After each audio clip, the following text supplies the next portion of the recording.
All right, good Friday night, everybody. Welcome into another episode of Inside the Sandstorm with your buddy Gamecock Chuck right here to host, and my good buddy Sports Talk with the Deal Maker. He had some YouTube issues. He'll probably can explain it better than I can. He changed the channel, got rid of it, got him a new one. So everybody in here, go subscribe to his new channel. He don't have but one video up, I think, so far. So go check it out as well, and make sure you guys show him some love and support his channel. I appreciate that. Also, while you're in here, hit that like button when you come in. Go ahead and hit that, get that started. Push this out there so we can get some more viewers in here. Tonight's going to be a free-for-all, I guess.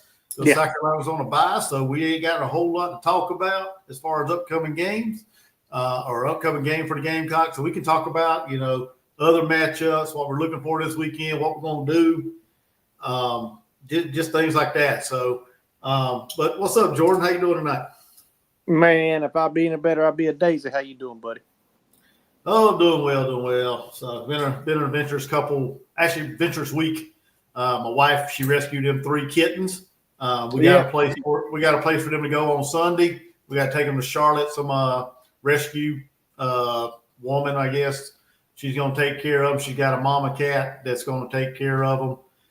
The wife, she's done a phenomenal job bottle feeding them and getting up throughout the night and taking care of them and bathing them and things like that. So they're healthy and getting ready to go to hopefully a more nurturing home. Not saying we ain't taking care of them, but a place that does that for a living, I guess you could say, or does that for a job. So yeah, I was joking with you the other morning.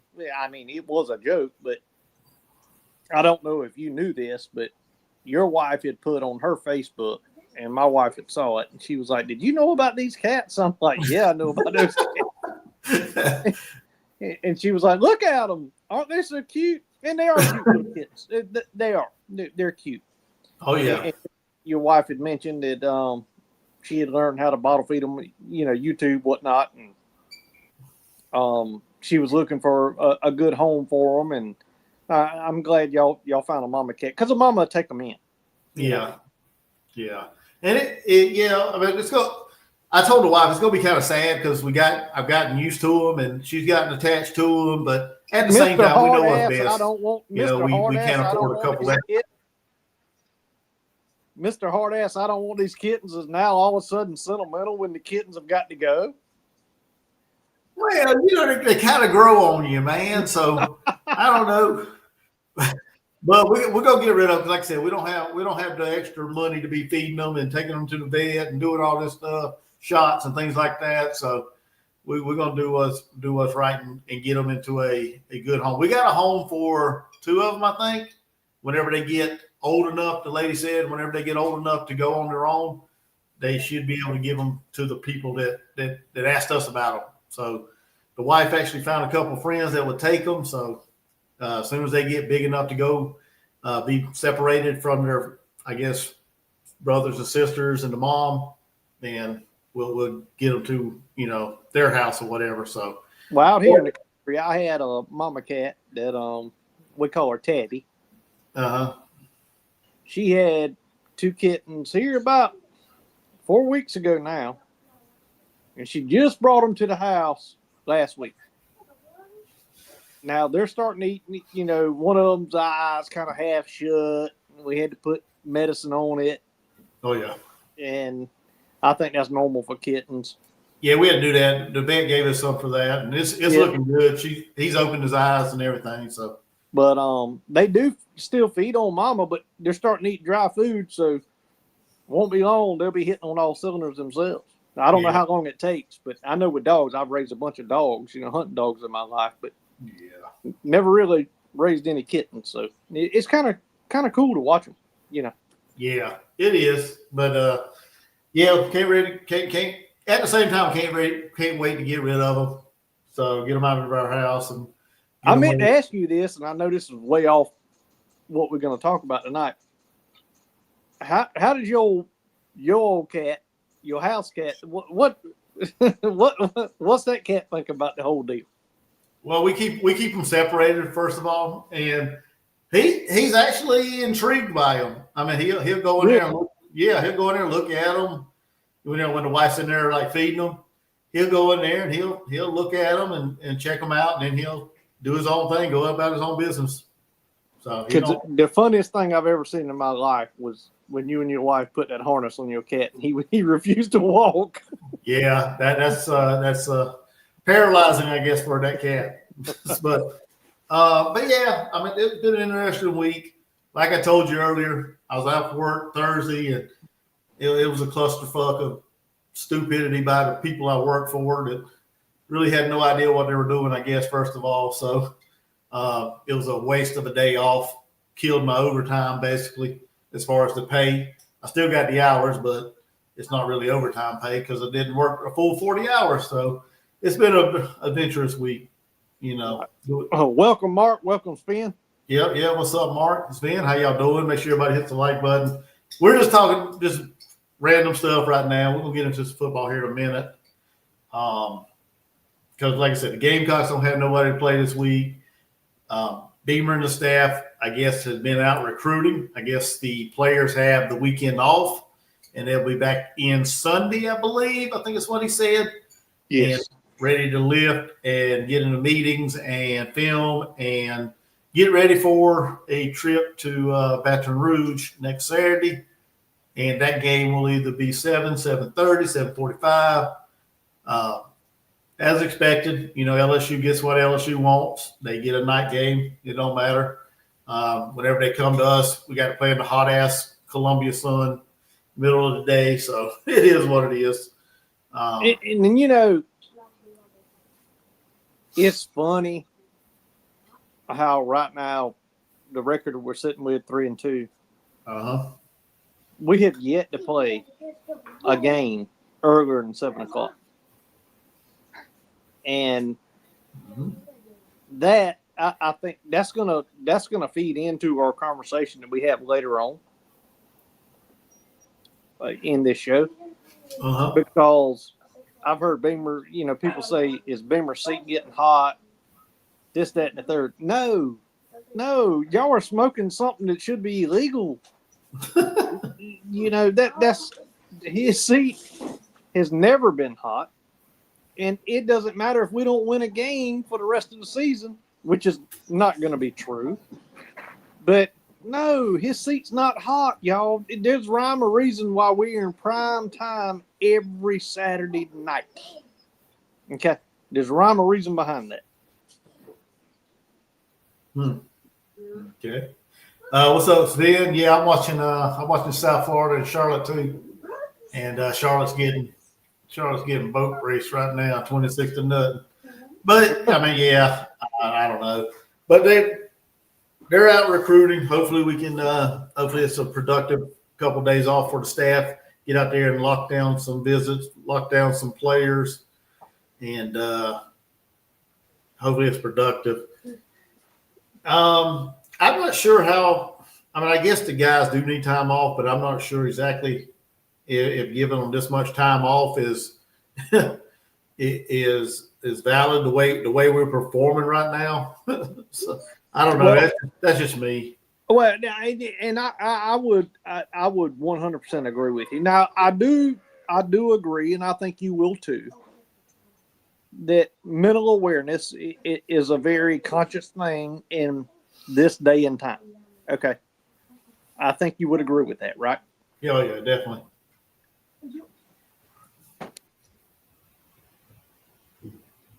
Okay. Oh, yeah. I'm sorry about that.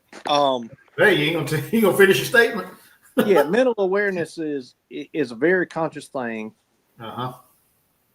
In this society that we're raising, me, you, anybody with children, they're. I hate to use the word weaker, but that's actually facts.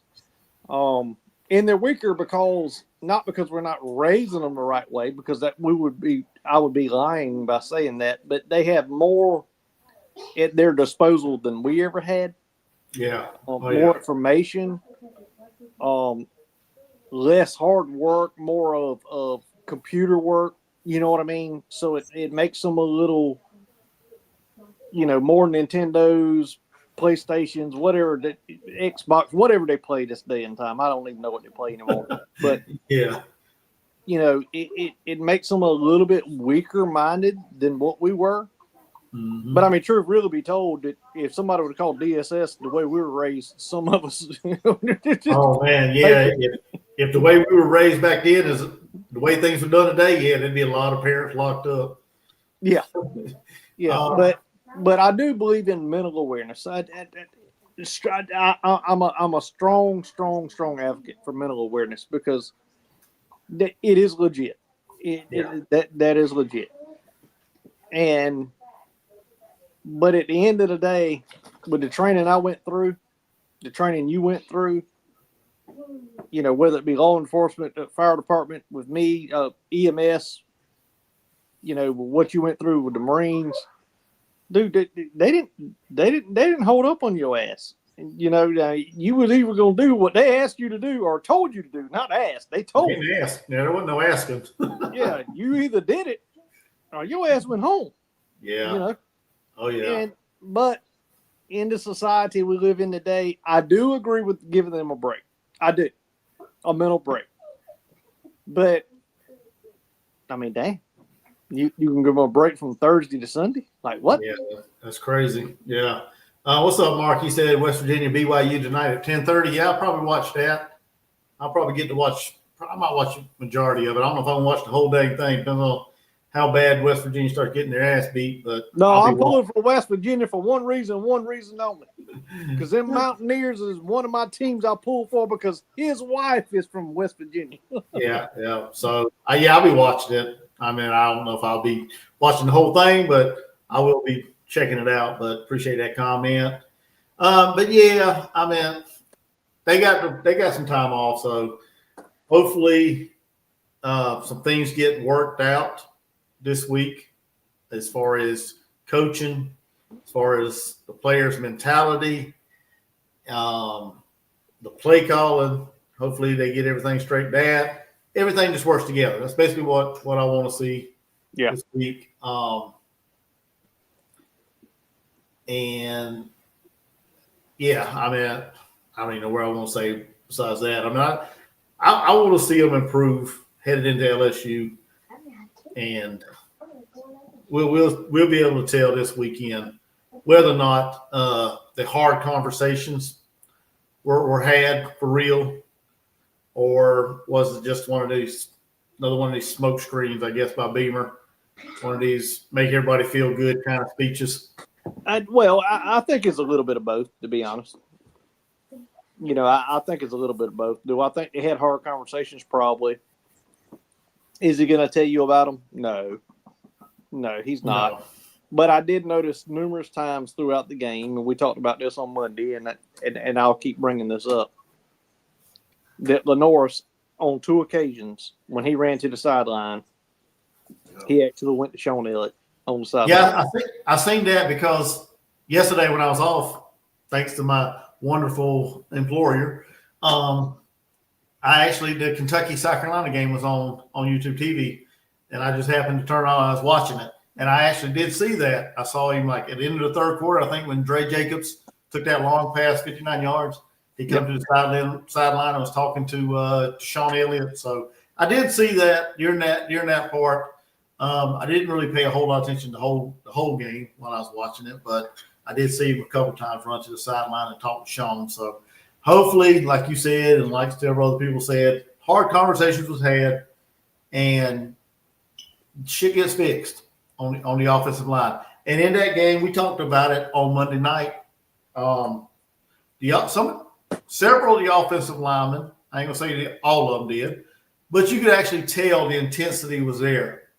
They actually played with some fire in their butts and did their job. Oh, Ball had it going on. Yeah, that's what I said. I'm not mad he got that 15-yard penalty. Hell no! I'd love every one of them get a 15-yard penalty by being aggressive. I swear I would. I could live with that. As long as you doing your job and showing you got some fight in you. I ain't got no problem with that. But don't do it when you just giving half-ass effort and you're getting your butt kicked. Exactly. That's when it really rubs me the wrong way. What's up, Mr. Harry? How you doing? Good Friday. Hope you're having a great day. The other day was Mr. Harry's birthday, so happy. I know I told you on Facebook, Mr. Harry, but once again, happy belated birthday. Hope you had a good one. Happy birthday, Mr. Harry. I didn't realize that. I hope you had a good one. I guess any day above the ground is a good one. So that's the way I look at it. So was it September or October was his birthday? I think it was it yesterday or day before yesterday? I have to go back and look. So that would be October. I think it was yesterday. Okay. Because my daughter, my mother was born in September. One of my daughter's little dog was born in September. My daughter was born in September. And then October is my son's birthday, as well as my old dog. She'll be 11 years old. So, and then my wife and I were both born in December. So yeah, yesterday, the 2nd. So okay, well, happy birthday, Mr. Harry. What are you, about 36 years young? I know it's one of them days, but because when I was off work, I saw the notification. I went ahead and wished him a happy birthday. So, but yeah, I want to see how this team comes out next Saturday, and see what kind of effort they put out, whether or not the coaching come through to them, I guess, and because it's going to be a challenge. It's going to be a challenge in Death Valley next Saturday night, and it's going to be hopefully it'll be a 4-quarter dogfight to the end. You know, that's what I'm hoping for. Well, I put a video out the other day on my other channel. Again, anybody that doesn't know, I deleted my channel. I had some controversies with YouTube, so I deleted my channel. It is called Sports Talk with the Deal Maker. Is my new channel. I just opened it up, yesterday, I think. I deleted one, started this one. Yep. Please go over and subscribe. The text is at the bottom of the screen below my face right here. Please go subscribe. Appreciate every one of y'all for doing so. I'm going to put out great content as always. But anyway, with that being said, I did put a video out. I think if you look at, history doesn't change, right? That's why I love history. I love math and I love history. The reason why I love math is because there's always an answer and you can go backwards and check your answer. The reason why I love history is because history is history and it doesn't change because it's history. And every day we're creating new history. So if you look at 4 years under Beamer, as well as, last year with a redshirt freshman quarterback, Lenore Sellers, y'all, if you actually look at the history of the horrible offensive line play under Beamer, Spencer Rattler getting killed, and then you look at last year, horrible offensive line play, Lenore's, I'm just going to call it like it is, fiddle farting, got injured in game 3, missed game 4, came back in game 5, if I'm not mistaken. Am I wrong with those numbers? It was game 3, and then came back in 5. Yep, came back in 5, came alive, almost beat Alabama. Wasn't it Alabama? Almost beat Alabama, which game 5 we just played against Kentucky, which I don't think is a really good squad. History repeats itself. It does.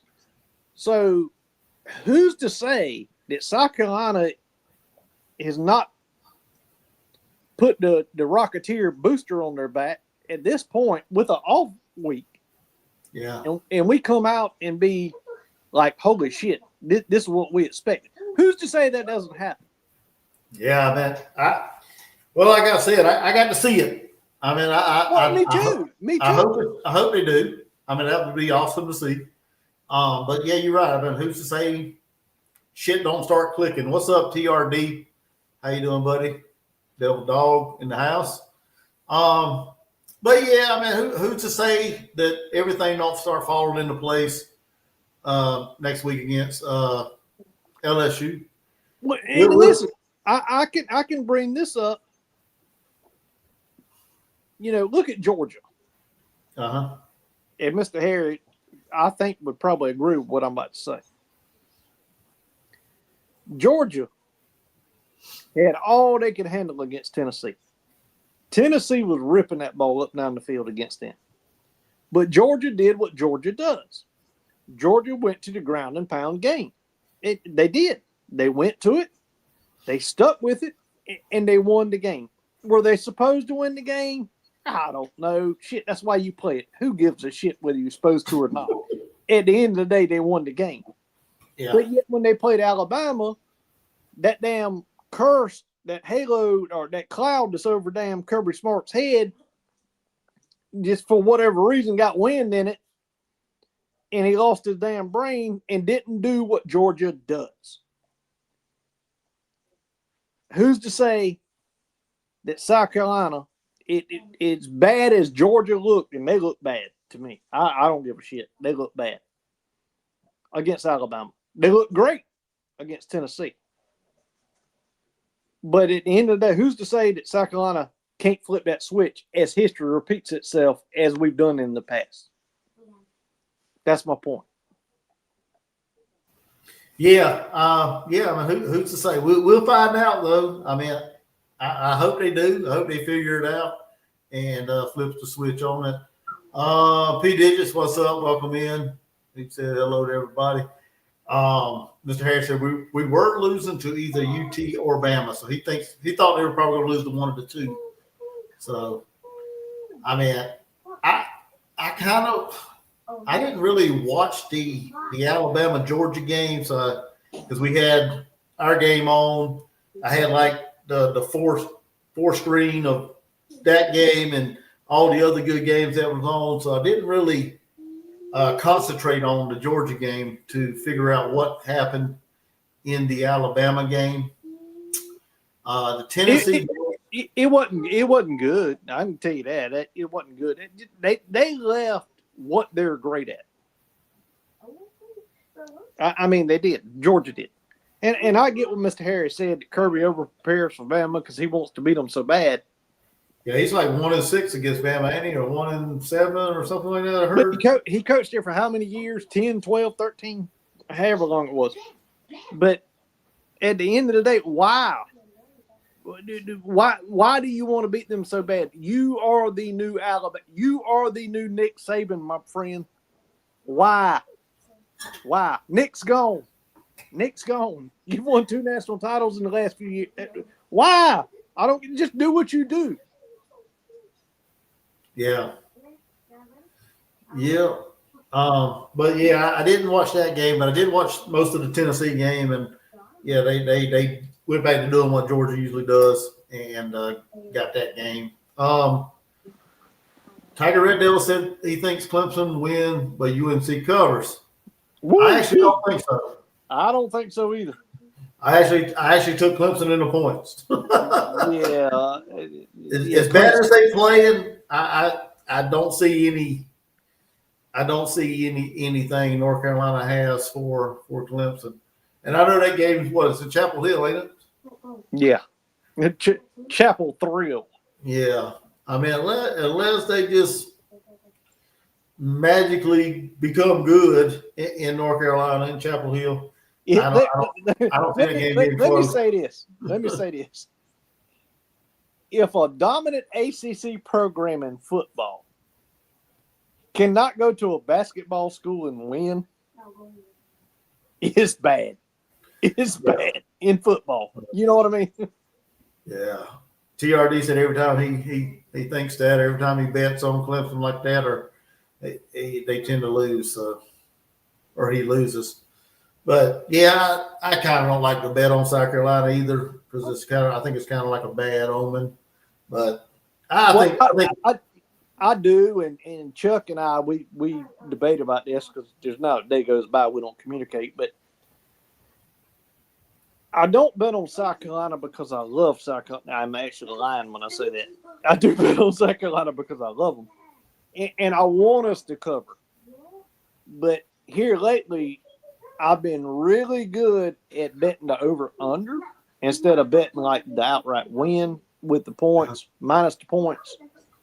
And, with Clemson, I don't like to bet with or against Clemson because, ultimately, they are rivals.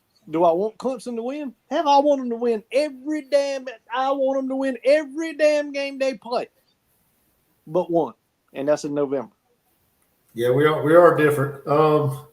Billy Cole, what the hell you talking about? He said y'all got Wi-Fi down there. What? I have no idea. Anyway, yeah, I'm total opposite of you. I don't want them to win any games, but yeah,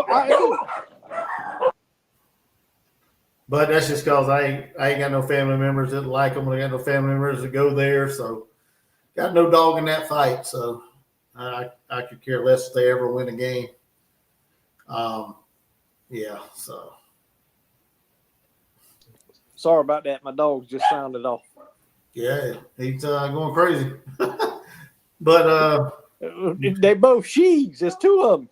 Oh, he's talking about us communicating every day. LOL. Okay. No, we do it by Morse code. I send a pigeon. I send a pigeon down to South Carolina every week. Down to South Carolina to visit Jordan. So that's how we communicate. But yeah.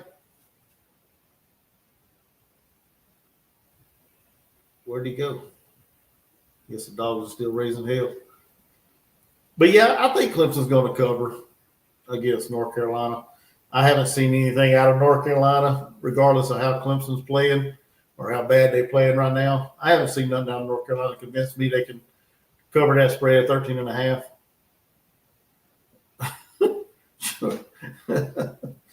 Jordan gives you a sentence with plum in it. Yeah. Outside of that, I got the schedule. What did he just say? Jordan gives us a sentence with plum in it. Oh, he said give us a sentence with plum in it.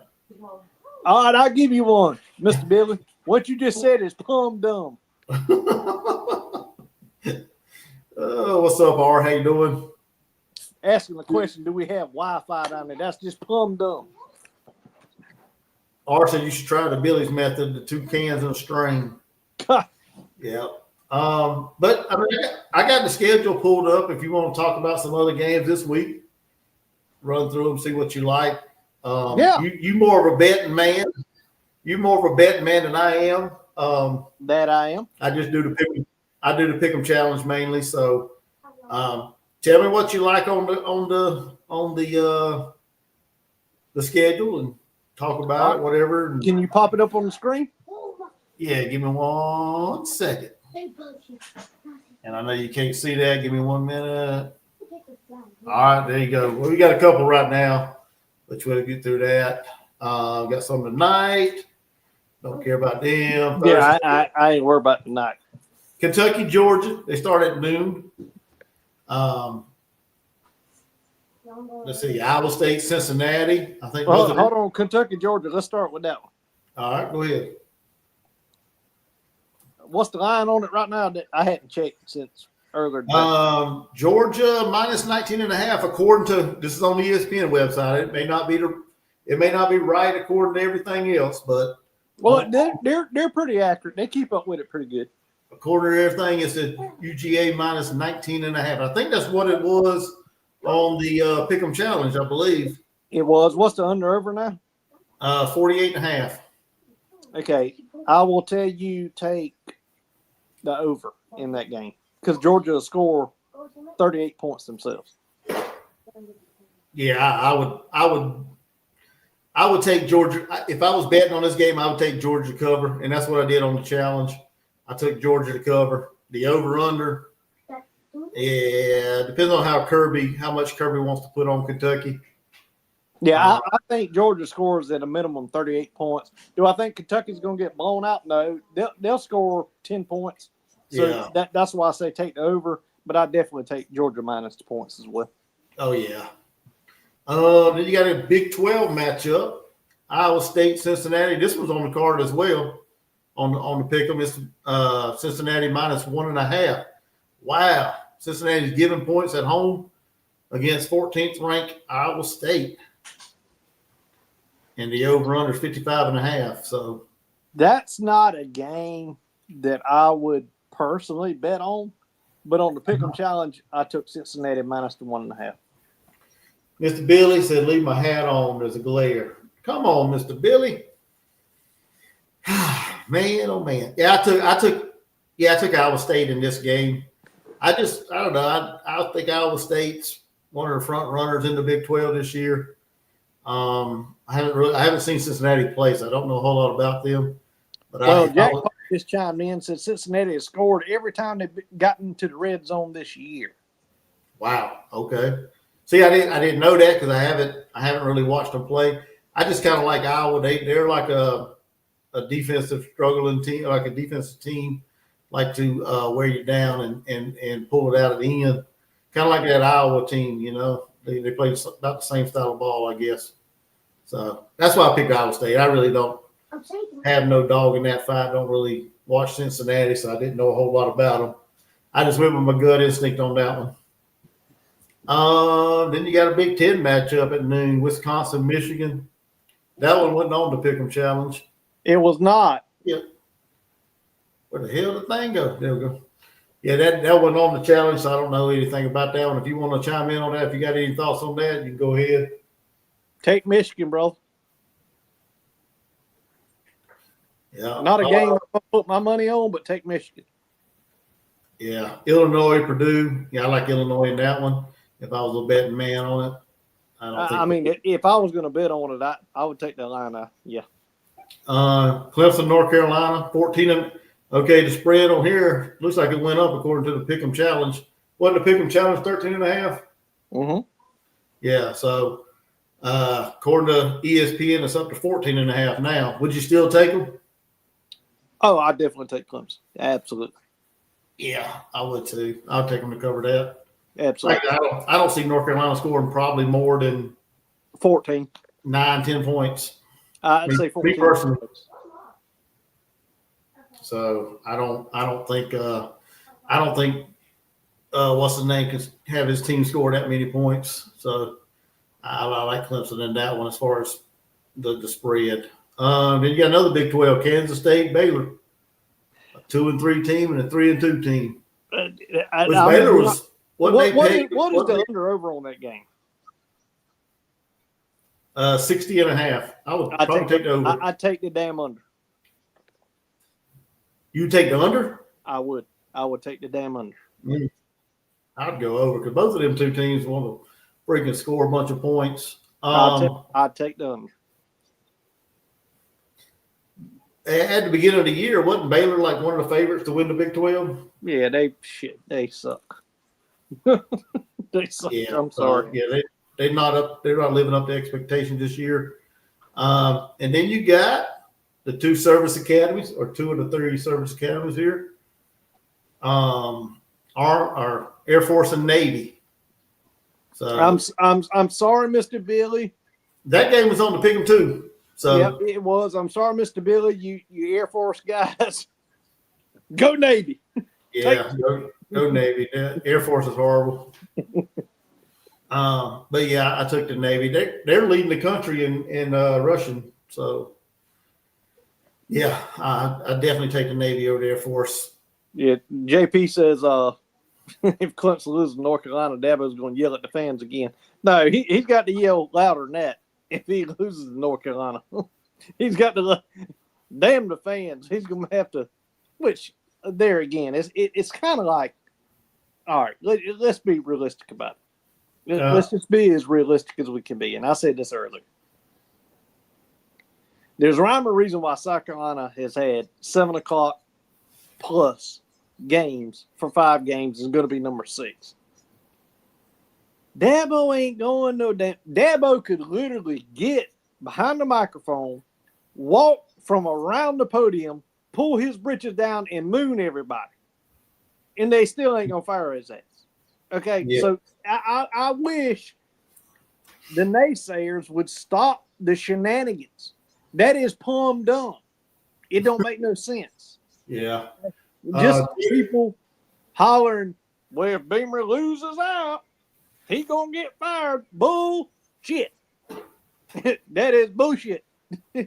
But we ain't gonna lose out either. Yeah. ATRD, I'll post it here in a minute.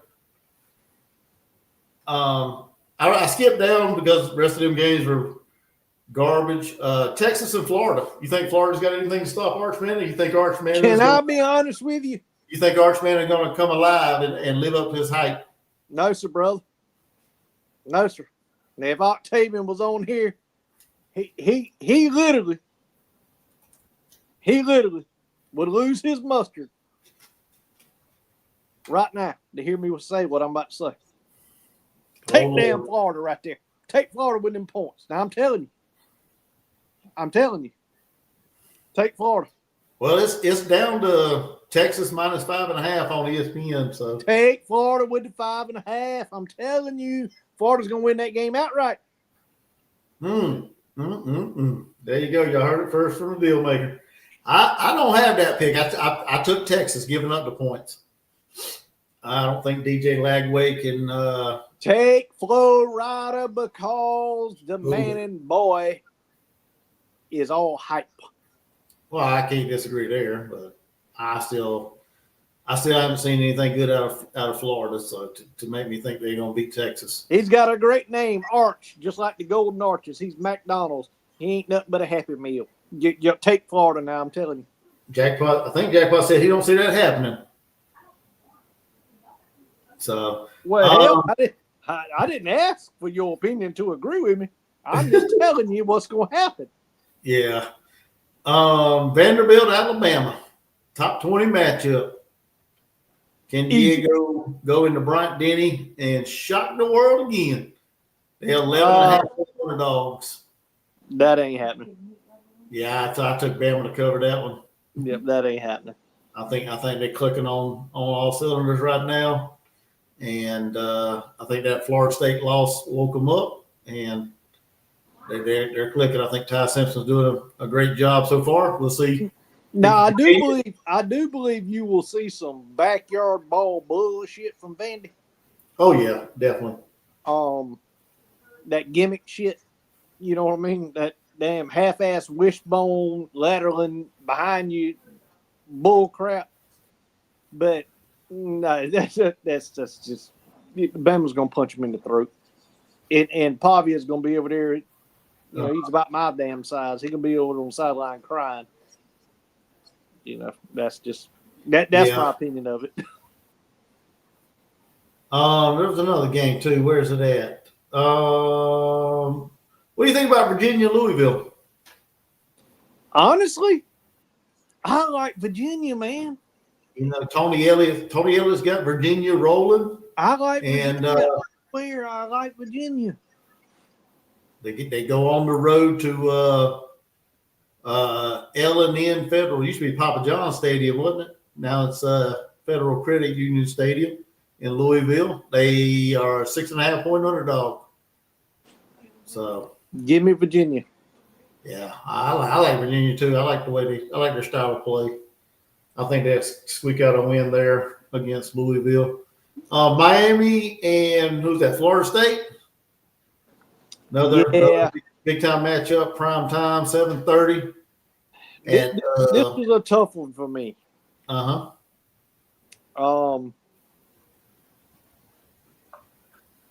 Florida State looks damn good. But I got to go with the U. I got to go with the U. I actually took Florida State in that game. Did you? Yeah, I really did. I think the crowd, I think they're gonna feed off the atmosphere there, though. I think they're gonna keep it close. I don't know if they're gonna win the game, but I took them with the points. I think it's gonna be a close ball game. And I could see Florida State pulling the upset because I think I can't remember now. I wish I would have freaking paid attention to the article more. But Florida State does happen to have one coach, offensive coordinator. on their sideline that is interviewing for jobs right now. And I say interview, not like in person, probably not even remotely, but what he's doing right now is about to get him paid to be a head coach again. That's all I'm going to say. Yeah, I like Florida State with the points. I think it's going to be a close ball game. I'm not the smartest person, and my picks have not always been great, but I just got, I don't know, just an instinct, I guess. I'm going to take the U. I got to. And then the last one we'll talk about, and then we'll put this linked out there. Mississippi State, Texas A&M. Mississippi State no longer ranked. Going to Kyle Field. And what's the spread on it? A&M minus 16.5. Give me the damn Cowboys with 16.5, baby. On the pick 'em, it ain't that big, is it? I can't remember what it was. I can't remember what it was on the pick 'em challenge. Give me the Cowbells. There you go. With the points. Now, I'm talking about with the points. Yeah, Jackpot made another point too. Mario Cristobal is due to screw a game. And that's another reason why I picked Florida State, man. You never know what that guy's going to do. So, as far as coaching, so let me get back to what I was doing. Well, let me say this real quick. Anybody that's in here that's listening now, I've deleted my channel. I had issues with YouTube. I'm back now. Sports Talk with the Deal Maker at the bottom of my screen. If y'all don't mind, jump over there and subscribe. I had 1,600 subscribers. I deleted the whole thing. I just started back over, so I would appreciate it. Billy Cole said Mississippi State is plus 14.5, I guess, on the pick 'em. So. Take Mississippi State. I took A&M. Take Mississippi State. Yeah, Kyle Field's a tough place to play, and I don't know if Mississippi State's ready to walk into there and do anything with them. I don't know. The atmosphere. It's a blackout too, and that makes no sense because their team colors ain't even black, but it's a blackout. I saw they're maroon and white. Why would I know? I saw a promo on was it X today? Their Yale leaders were in black uniforms now. They'll be wearing all black uniforms instead of the all. I guess they're white or whatever color they are, beige, brown, tan, whatever you want to call it. I don't know. But they're going to be in all black for this game. No, that don't make no sense. Tomorrow night. Tomorrow. I think it's tomorrow. That don't make no sense. They're going to black out. Yeah, they don't even wear black. Yeah, no, it don't make no sense. All these teams with black, all of a sudden having blackouts, and they don't even have black in their colors. Don't make a whole lot of sense, but whatever. Whatever makes you happy, whatever makes you think you feel good about yourself, whatever. I don't care, whatever. But they are weird, Jackpot. All right, so we'll put a link in and have some people come in. Did y'all know that's one of the biggest colleges in the country? Though is Texas A&M as far as attendance, enrollment. No, didn't know that. Yes, sir. It is. So there's the link. I know TRD wanted to come in earlier, so he can come in and. All right, Mike, come on, buddy. He can tell us why we're wrong about Clemson covering. There you go. There he is. What's up, brother? How you doing? What's up, Mike? Quick question. I know you guys were like talking about, Clemson and UNC and taking Clemson play this year. Have you seen us play this year at all? I've seen everything. Hey, I'm betting Clemson in the points. There's no way. You're not? No, I'm betting Clemson. Okay. So in the Pick'em Challenge, I took UNC in the points. Okay. I think Clemson's going to win. Yes. I do think we finally win a ball game. But I don't trust them to win by more than 14.5. Not what I from the Mike, hold on a second. You have a football coach that has won 2 national titles. That has won 2 national titles, and that's been regressing for the past 3 years. Damn near 14, 15 ACC titles, however many it's been. I don't know.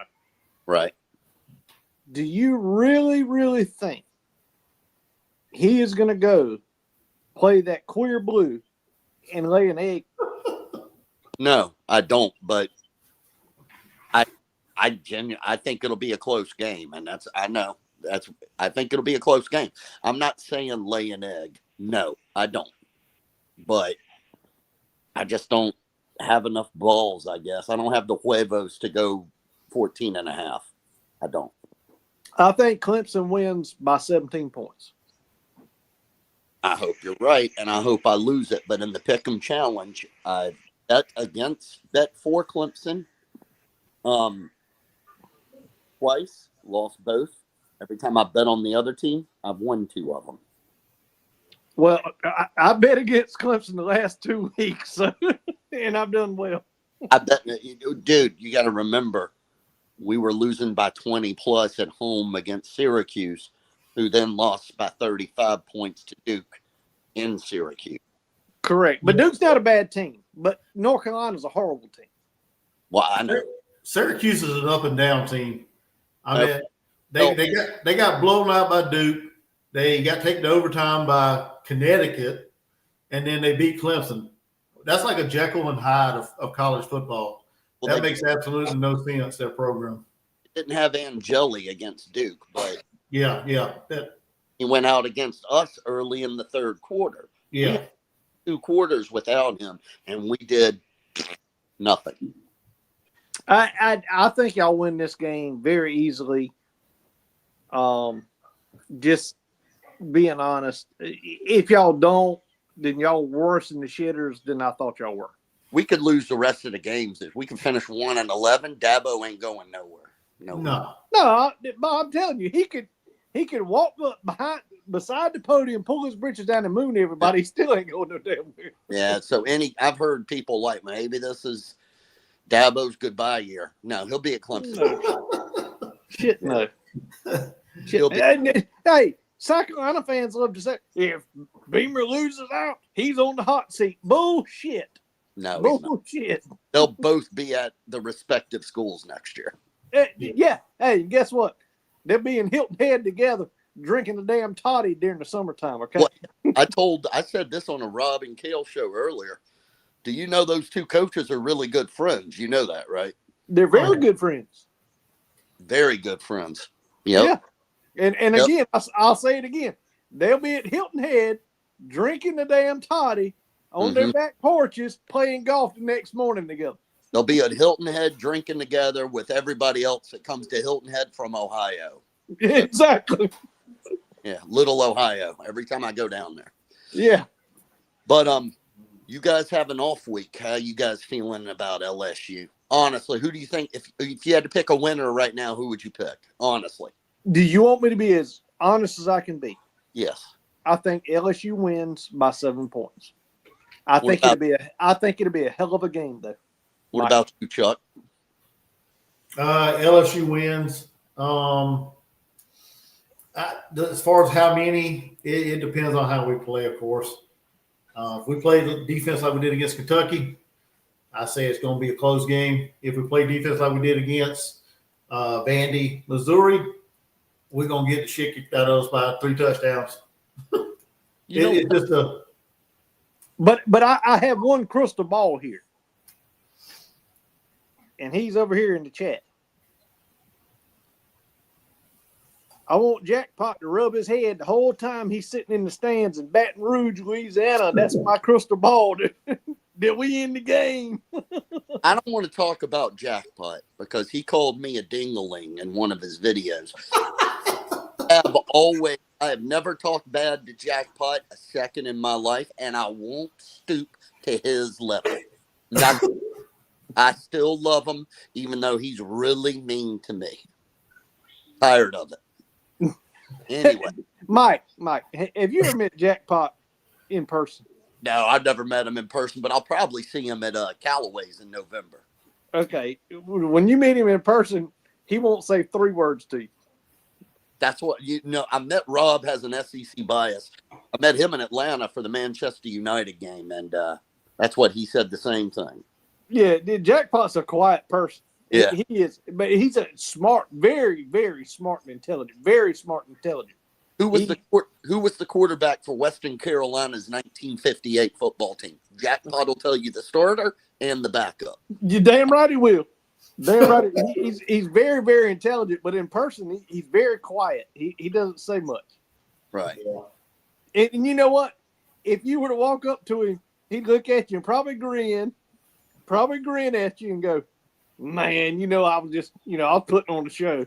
That's probably what he'd say to you. Yeah. It's man, we're fans of two teams that technically hate each other, but yeah, I didn't. The ding-a-ling thing, I started crying.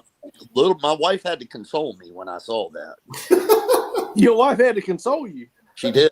He called me a ding-a-ling. She was like, "I thought you guys were like that." I'm like, "Well, we were. Now we're not like." Oh man. Yeah.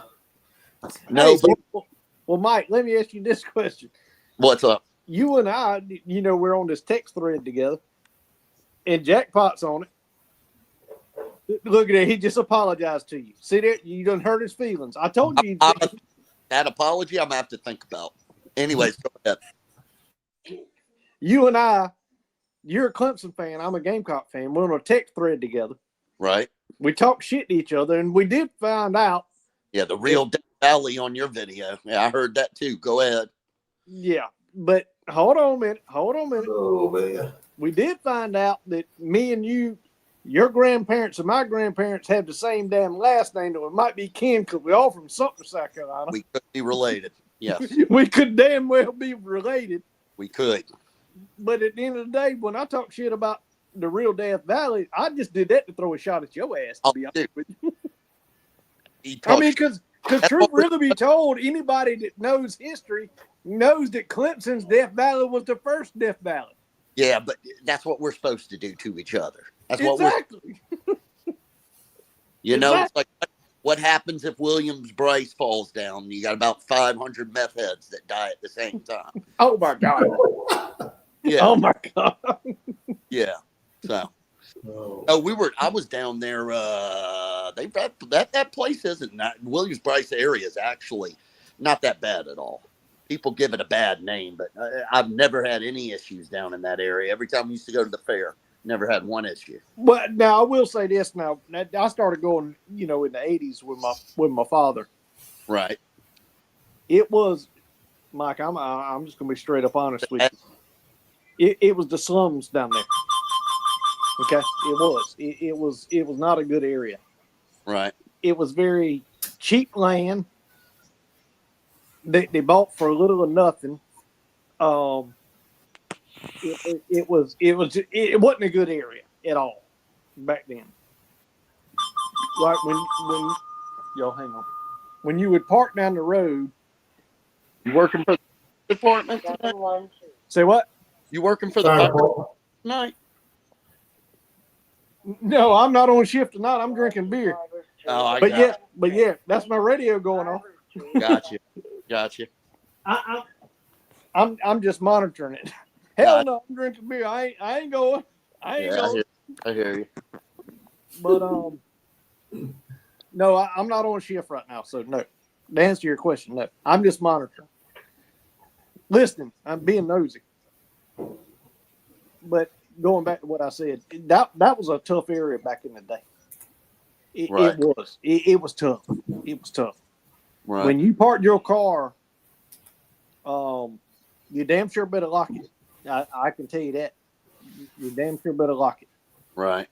Now, through the years, the university has bought so much property around there. Yeah. And then private entities have bought property around there. And then they put up, like the stadium place, and then you got the condos behind it. Yeah. It's completely changed to the way it used to be. But that was not a very good place to go to way back in the day. Well, some parts. Remember downtown Sumter in the 80s and 90s? Good God, yes. I didn't go there. Nope. That was off limits. My parents are like, don't go down there. It's off limits. They've revitalized that area. As far as Sumter goes, they've revitalized it. You damn right. nice bars there now, nice places to eat. So. Yeah, now I mean, you ain't gonna go down on the boulevard to this day. You ain't going down there in something. Nope. You ain't going to Boney's liquor store. I can promise you. South Ginyard Drive. I'm not going over there either. No. Anything behind the old Piggly Wiggly, I'm not touching. Nope. Nope. Is that before dark or after dark or It don't matter.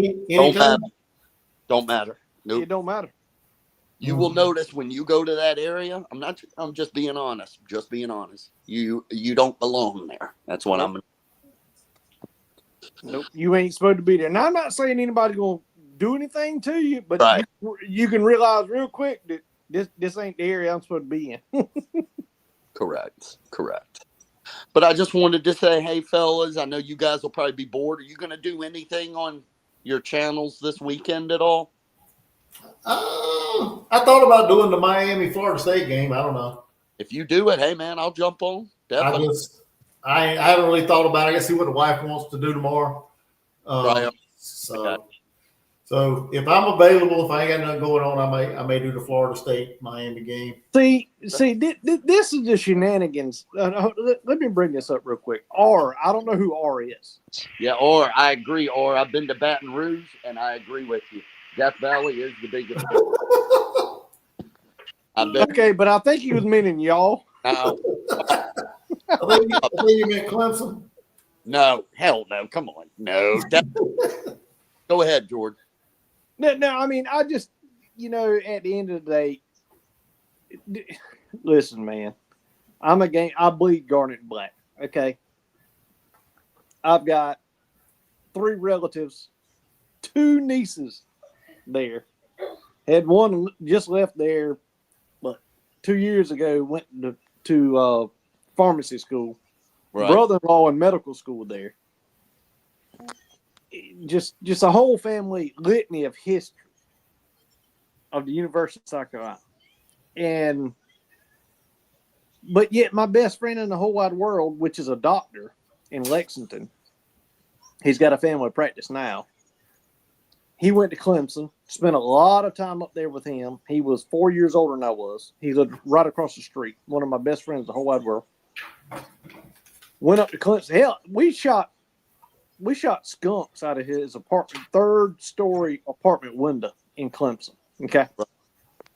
So he graduates from Clemson. He was the valedictorian in his senior class in high school. Sumter or Lake City? In Manning. Manning. Okay. Yep. And he graduates from Clemson.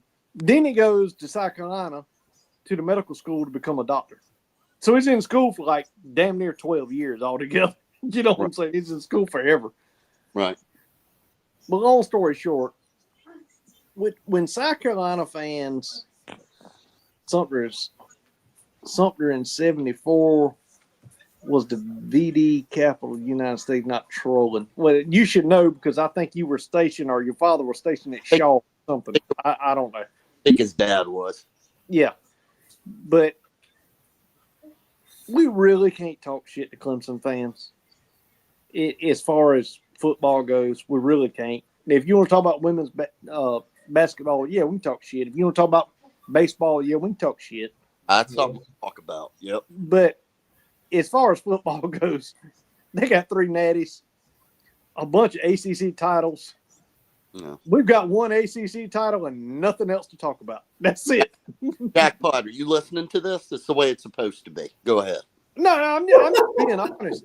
I don't ever get in arguments with Clemson fans because, number one, Clemson fans kind of rub me the wrong way from time to time.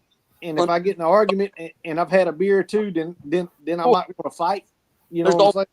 Always that part of the fan base, whether it's your team or not, where you're like, yeah, I'm not like them. Sorry. Yeah, I mean, there's no need for me to argue when they start that bullshit. I'm like, listen, dude, just shut your damn mouth. Shut the hell up right now. Just shut up. I'm not going to argue with you. You've accomplished more than we have. There's not much I can say. And if we continue to argue, we're going to be over there in kicking up dust, and we're going to find out who the best man is. So it's just best we shut the hell up now. You know what I'm saying? That's the beauty about living up here in North Carolina. I don't have to worry about no shit talking Clemson fans. None of these people around here talk about anything but basketball. That's all they care about, Duke and North Carolina. When it comes to football, you don't hear a chirp out of none of them.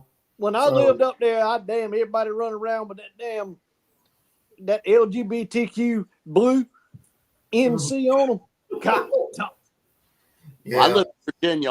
When I first moved to Virginia, it was UVA. Well, the first time UVA beat Clemson was 1990 or 91. They had Sean Moore as a quarterback. Uh-huh. So I had to listen to a whole bunch of that.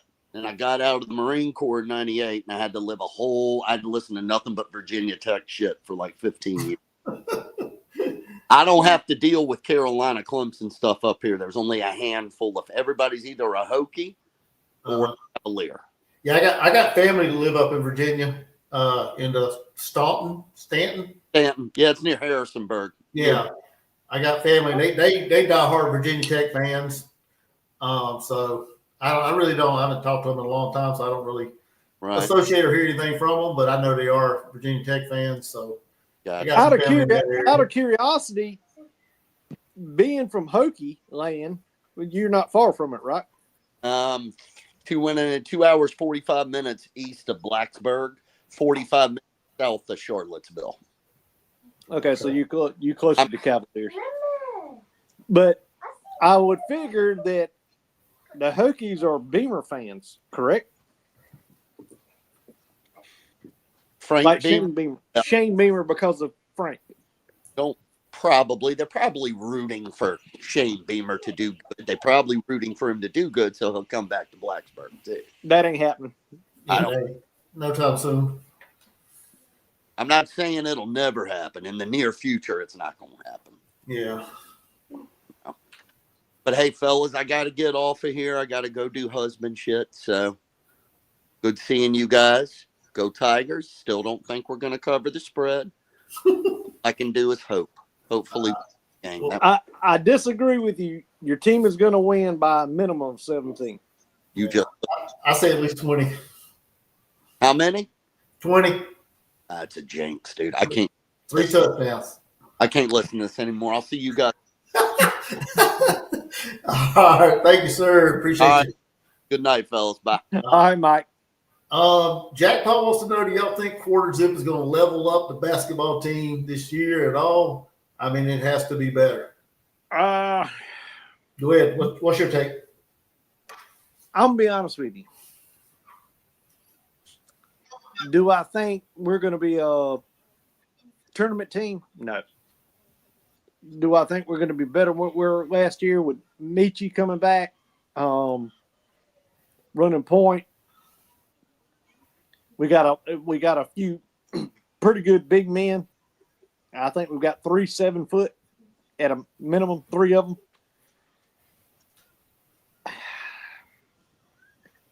I think we're a 60-40 SEC team. Yeah, that's my thought. Yeah, you must have been reading my mind. I wasn't reading your mind. I'm just being honest. No, I'm just saying, because that's what I've been thinking. I thought about that today, about the basketball programs, the men and the women. I think bringing Michi back helps the team, gives us that true point guard, somebody that can be the floor general, can set up the offense, can run the defense. Having another year with Miles Studi back, he was able to get another year of eligibility. Mm-hmm. I think having him there with Michi gives us a little bit of veteran presence on the court. The one thing I'm concerned about is all the other pieces around him.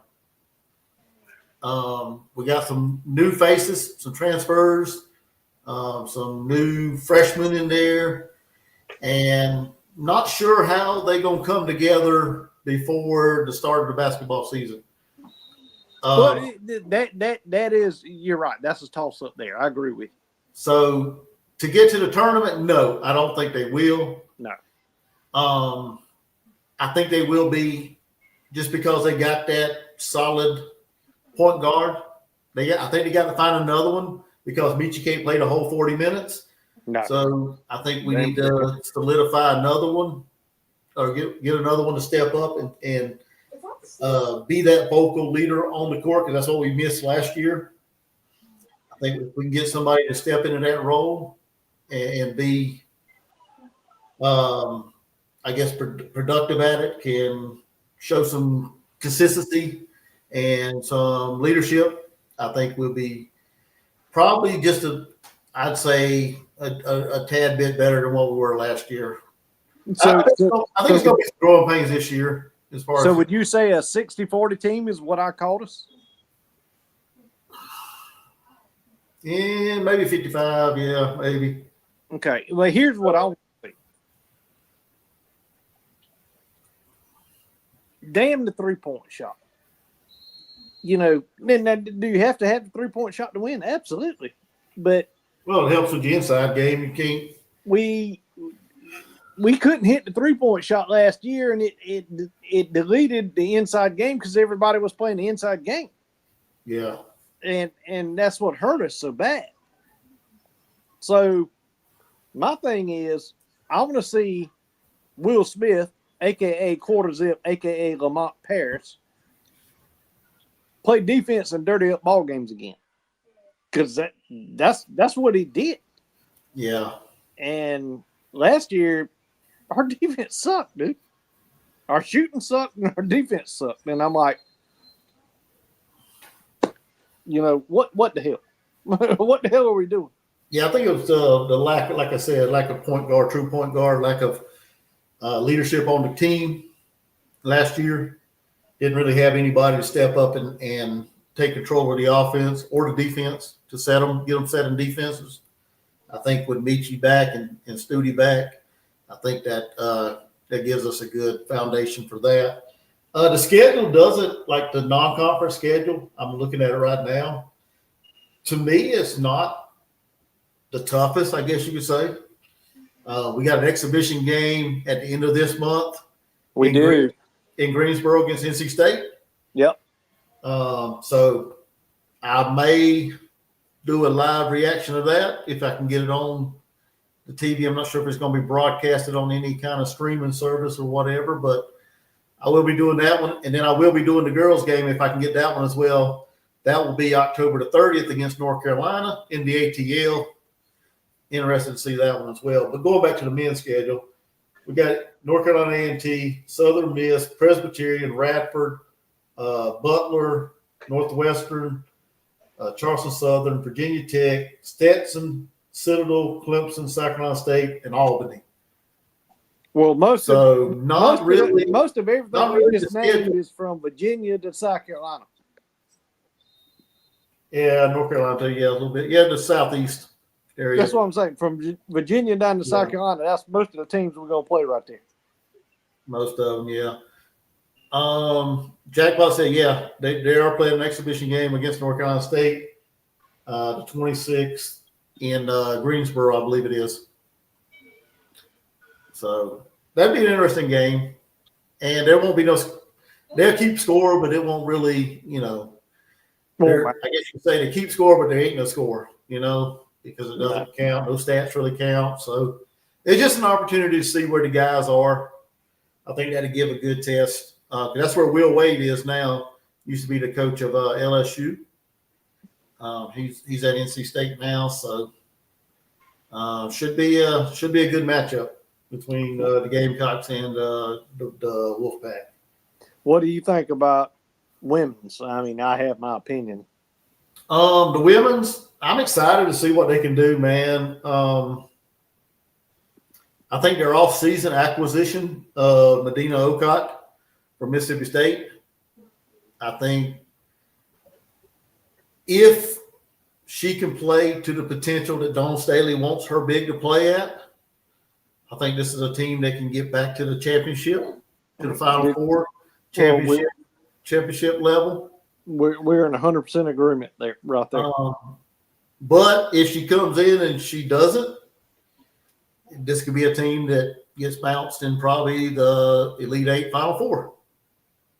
Well, let me just start off by saying, because us not making a tournament is laughable. No, we're gonna make the tournament. We're gonna make the tournament. I'm saying we'll get bounced in the Elite Eight, Final Four.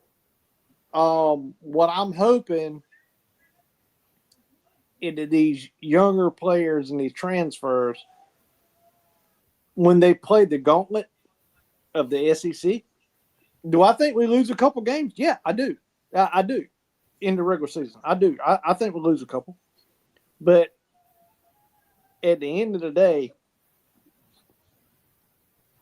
we're going to be in the Final Four. I'm sorry, we might not make it to the championship game, but we're going to be in the Final Four. Our pedigree just says we're going to be. You know what I mean? I'm sorry, Dawn's got too much clout behind her. She knows what she's doing, and I'll tell you, the toughest game we're going to play this year, in my opinion, is LSU. That is going to be our biggest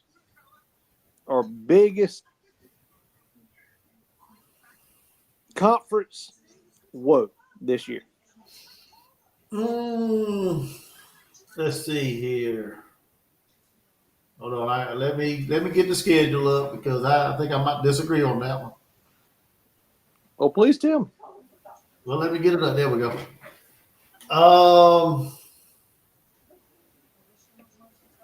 The toughest women's game. Mm-hmm. That could either be. I think it's going to be three of them. I think we'll have some stiff competition from three of them, and that'd be Texas.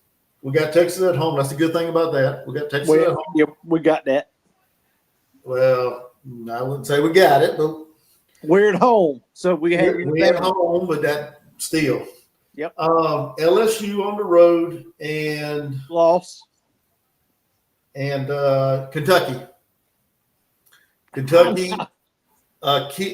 What's his name? Kenny? Was it Kenny? The guy that come from Virginia Tech. I think he's bringing in some talent, and I think it's going to be a close ball game. I ain't saying we're losing these games. I'm just saying these are three tough games on their schedule when it comes to the women's action. So what I just said was exactly right. Out of those three games, I would dub us one loss, and that's LSU. Well, I'm not saying we're going to have one loss or three losses. I'm just saying that's going to be tough games. So I'm not calling what we're going to lose because I got to see what Medina Okot can do.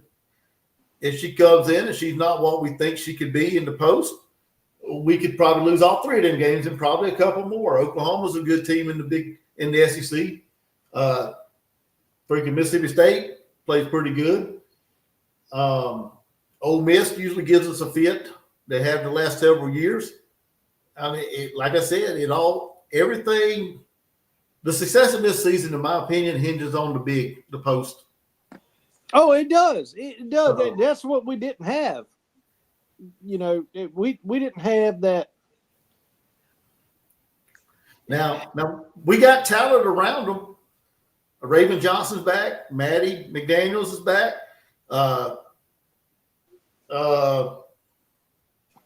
Chloe's back. What's her name? Tessa Johnson's back. We brought in Tanaya Latson, the transfer from Florida State. She led the country in scoring. She averaged about 25 points a game. We got pieces coming in from the recruiting. But guess what we don't have? That Aaliyah Boston, that Cardoso. Yep. You just hoop it to them, and you knew that was 2 damn points. You know what I mean? That was an immediate. If they got the ball in their hands, that was 2 damn points. Now Cardoso, there were times that she would get under the backboard and would drive me out of my mind. Yeah, but that's something we've missed. Yeah, but I mean, it's going to be a good season. I think the girls, like I said, if we can get the best out of Medina Okot, I think we got a chance to get to the finals. So I'm going to wait and see. I mean, because I want to see it. We got a couple other bigs on the roster, but they haven't lived up to expectation yet.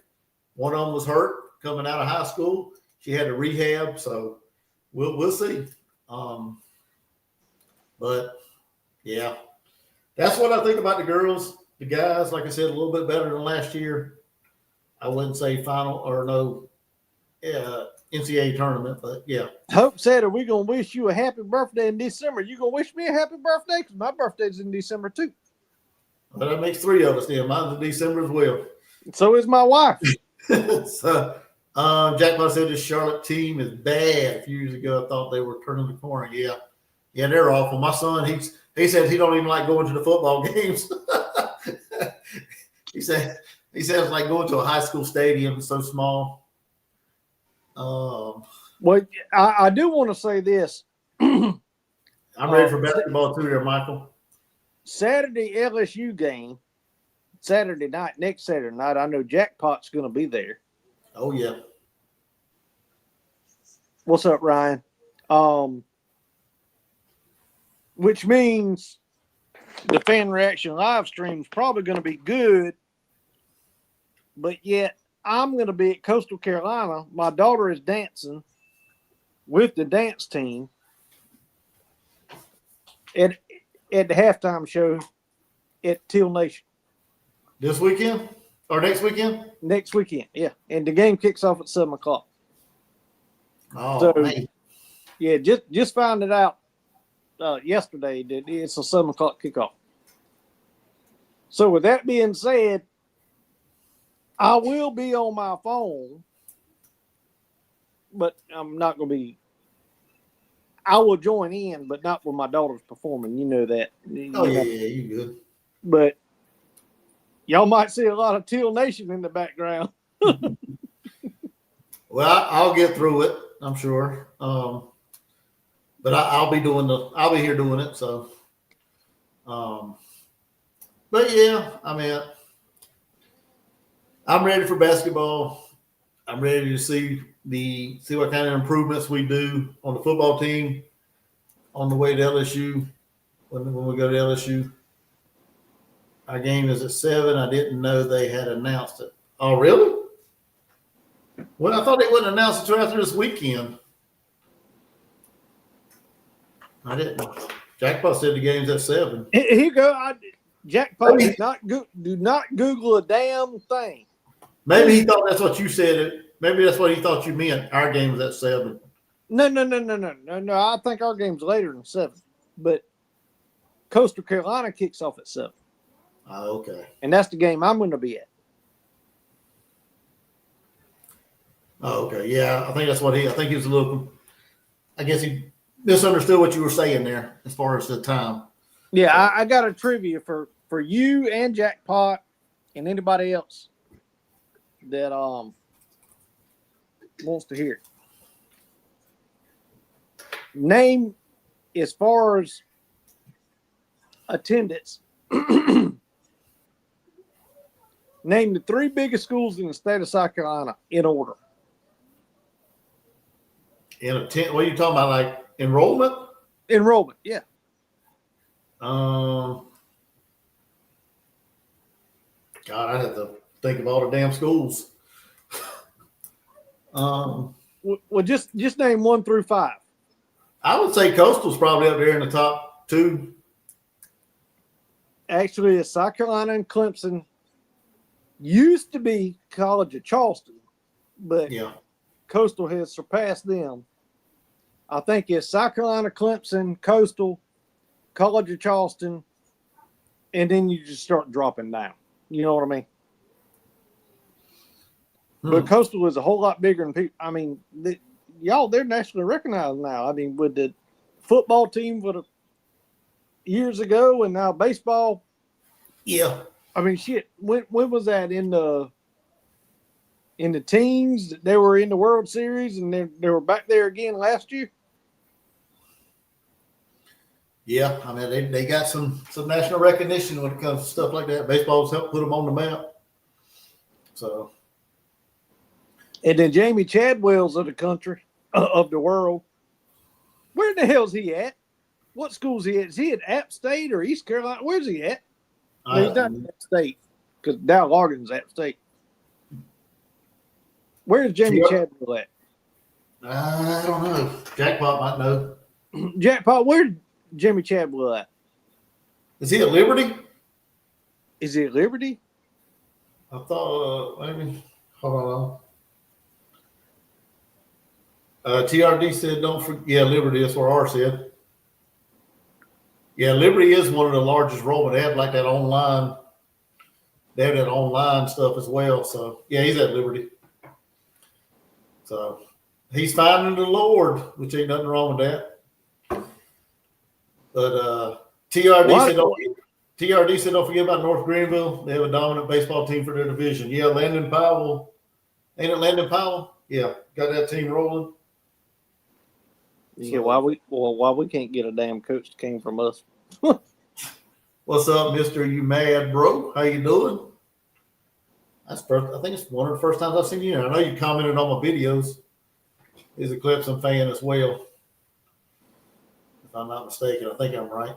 Oh, let me get Ryan in here. SCCFT. He's a joining us. What's up, SCC? How you doing? What's up, Ryan? How y'all doing tonight? Good, man. Where you been, man? Man, I've been busy and everything, so I haven't been able to join the last couple of shows. I apologize for that. Somebody makes the money that you make. I understand, bro. I understand. Yeah, but I'm prepared to watch us lose to the bye week by at least 10,000 points tomorrow. Oh my God. I don't know. Clemson lost to the bye week by like 30,000. I think we'll keep it a little bit closer than they did. What do y'all think about that? You think we'll be able to stop their run? Brother, hell no. No. They got a Heisman quarterback and a Heisman running back, dude. We're not stopping the bye week. No. Well, here's the catch-22 to that. Our damn football players ain't even in the damn facility come tomorrow, okay? Yep. So That's I why know we're we gonna can't lose. stop shit. Yeah.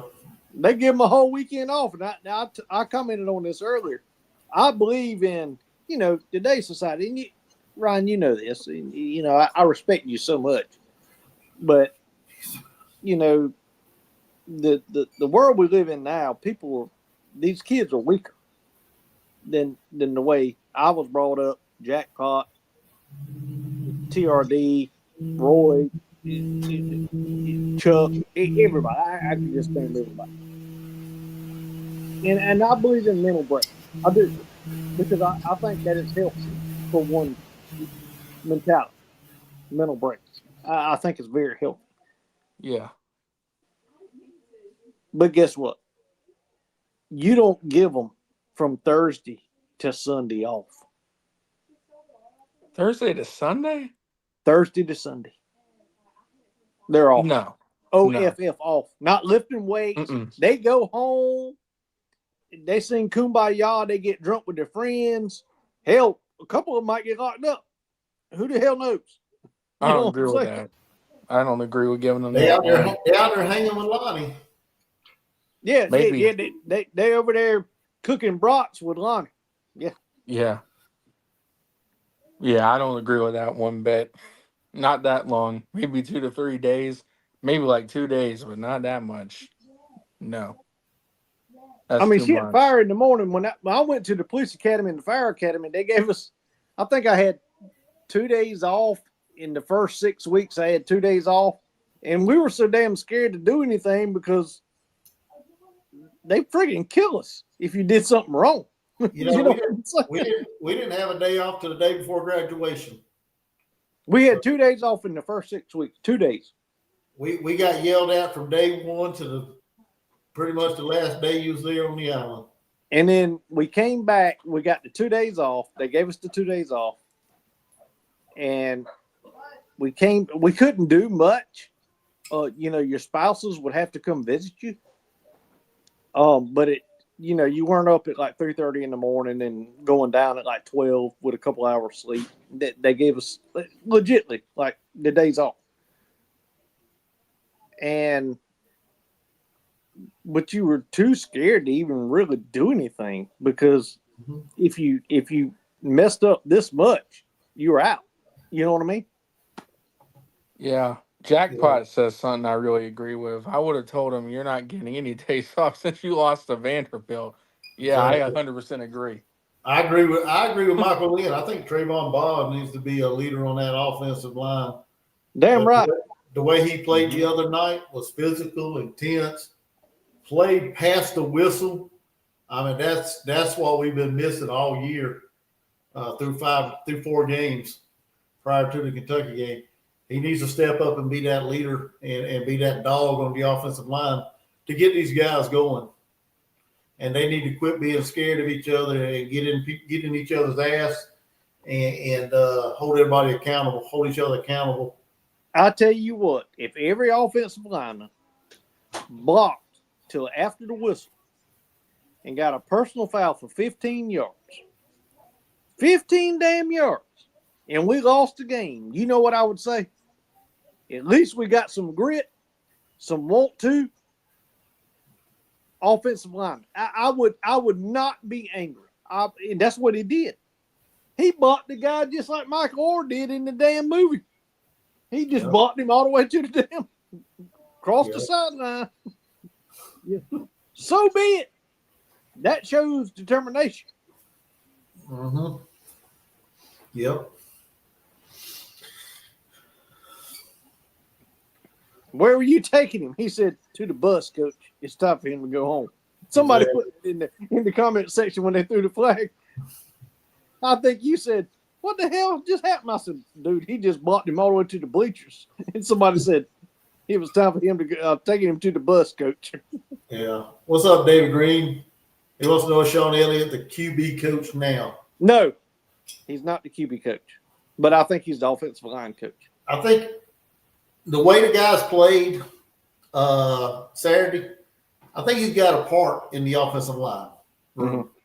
I'm not sure if he's running it, in charge of it, whatever you want to say, but I think he's got a finger on that room as far as kind of get them where they need to get to, I guess. When you see your starting quarterback and everybody knows you can call him what you want to call him, in my opinion, one of the best quarterbacks in football. I'll tell you this. No matter what he does for the rest of the year, and hopefully, by God, he does not get hurt, but he'll be drafted in the top 10, I can promise you. When he runs to the sideline after 2 series and the first person he talks to is Sean Elliott, I think that tells you enough. He was telling Sean Elliott what he saw and what went wrong, which tells me Sean Elliott's calling the plays on offensive line. That's my opinion of it.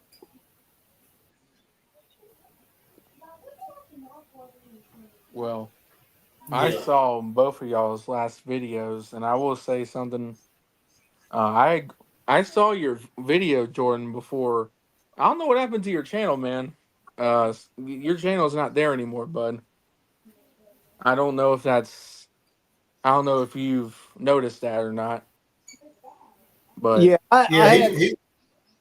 me and YouTube had an issue. Oh, okay. And so I deleted my channel and Sports Talk with the Deal Maker. Chuck, if you don't mind, put the link in so everybody can go join my channel. I started a whole new channel. Oh, okay. Yeah, once I get the link, I'll subscribe to that channel. But I think we can all agree 3-2 is. I mean, look, I set my expectations realistic in the off season. But 3-2 is not really where I think most Gamecock fans thought we'd be right now. No, I didn't. I thought the worst we'd be is 4-1. I thought absolute worst. 3-2 is not where a lot of us thought we would be right now. But I will say this: there's still a lot to work on with this football team. I mean, for sure. But you know what, Ryan? History repeats itself, right? Right, and I was going to get into that. I saw your video. Every year South Carolina beats a couple of teams they quote unquote shouldn't. Last year it was number 10 Texas A&M. And Tennessee, Clemson. I mean, you beat these teams almost every year that you're not supposed to. Even when we went 5-7. Well, hell, last year we boat raced them Oklahoma. Who would have ever thought that? Coming into that game, no one. I didn't think we would boat race them. I'll be honest. I didn't see 3 defensive scores in a row coming. I Well, didn't see any of that's the that. reason why we boat raced them right there. Yeah, because here's the thing, we didn't score in the second half, did we? Maybe we had a field goal, but that was it in the second half. But coming into the game, I said, I don't think what favors Oklahoma in this game outside of the fact that it's a home game for them. Like I knew South Carolina would win, but I didn't think we boat race them. No. But I will say this. I'm going to put it out there as straight up as I can put it. Do I think we'll win the game against LSU in Baton Rouge? I really want us to, for numerous reasons. As a fanatic, as a Gamecock fanatic, yes, I want us to win the game. Number two, because my little buddy, Carolina Jackpot's going to be there, and he would literally cry in the stands. They would, by the end of the game, if we won that game, he would be lynch mobbed. Like literally, he would be lynch mobbed because he'd be talking shit to everybody around him. yeah, Jackpot's a good guy. I appreciate the hell out of that man, and I really, really hope that he gets to see that because that would be awesome. Yeah, he would be crying on video, and that would be one of the greatest lives he ever did. Oh, for sure. Like, because I know he'd be crying because he's a very sentimental person. But I want us to win the game, but I truly don't think we're going to. Yeah. But I think we're going to be very, very, very competitive in that game.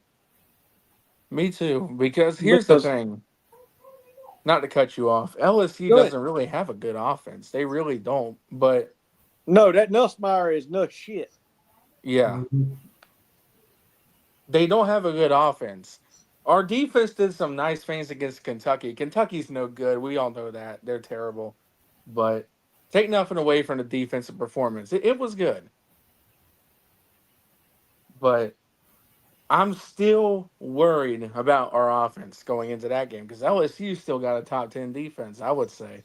I mean, they got a really good defense. And we saw some things out of Sellers we didn't see all year long. It was good seeing him make those runs again. Like, I've been waiting to see that all year long. I think Carolina could keep it close. I really do, but it's just, I don't know. I want to have the faith that we'll win that game because I don't think it's impossible. But yeah, I just don't know if I can pick it, man, because I still have concerns about this offense. I still do. Going back to what I said earlier, I want to say it again, okay? What about Game 5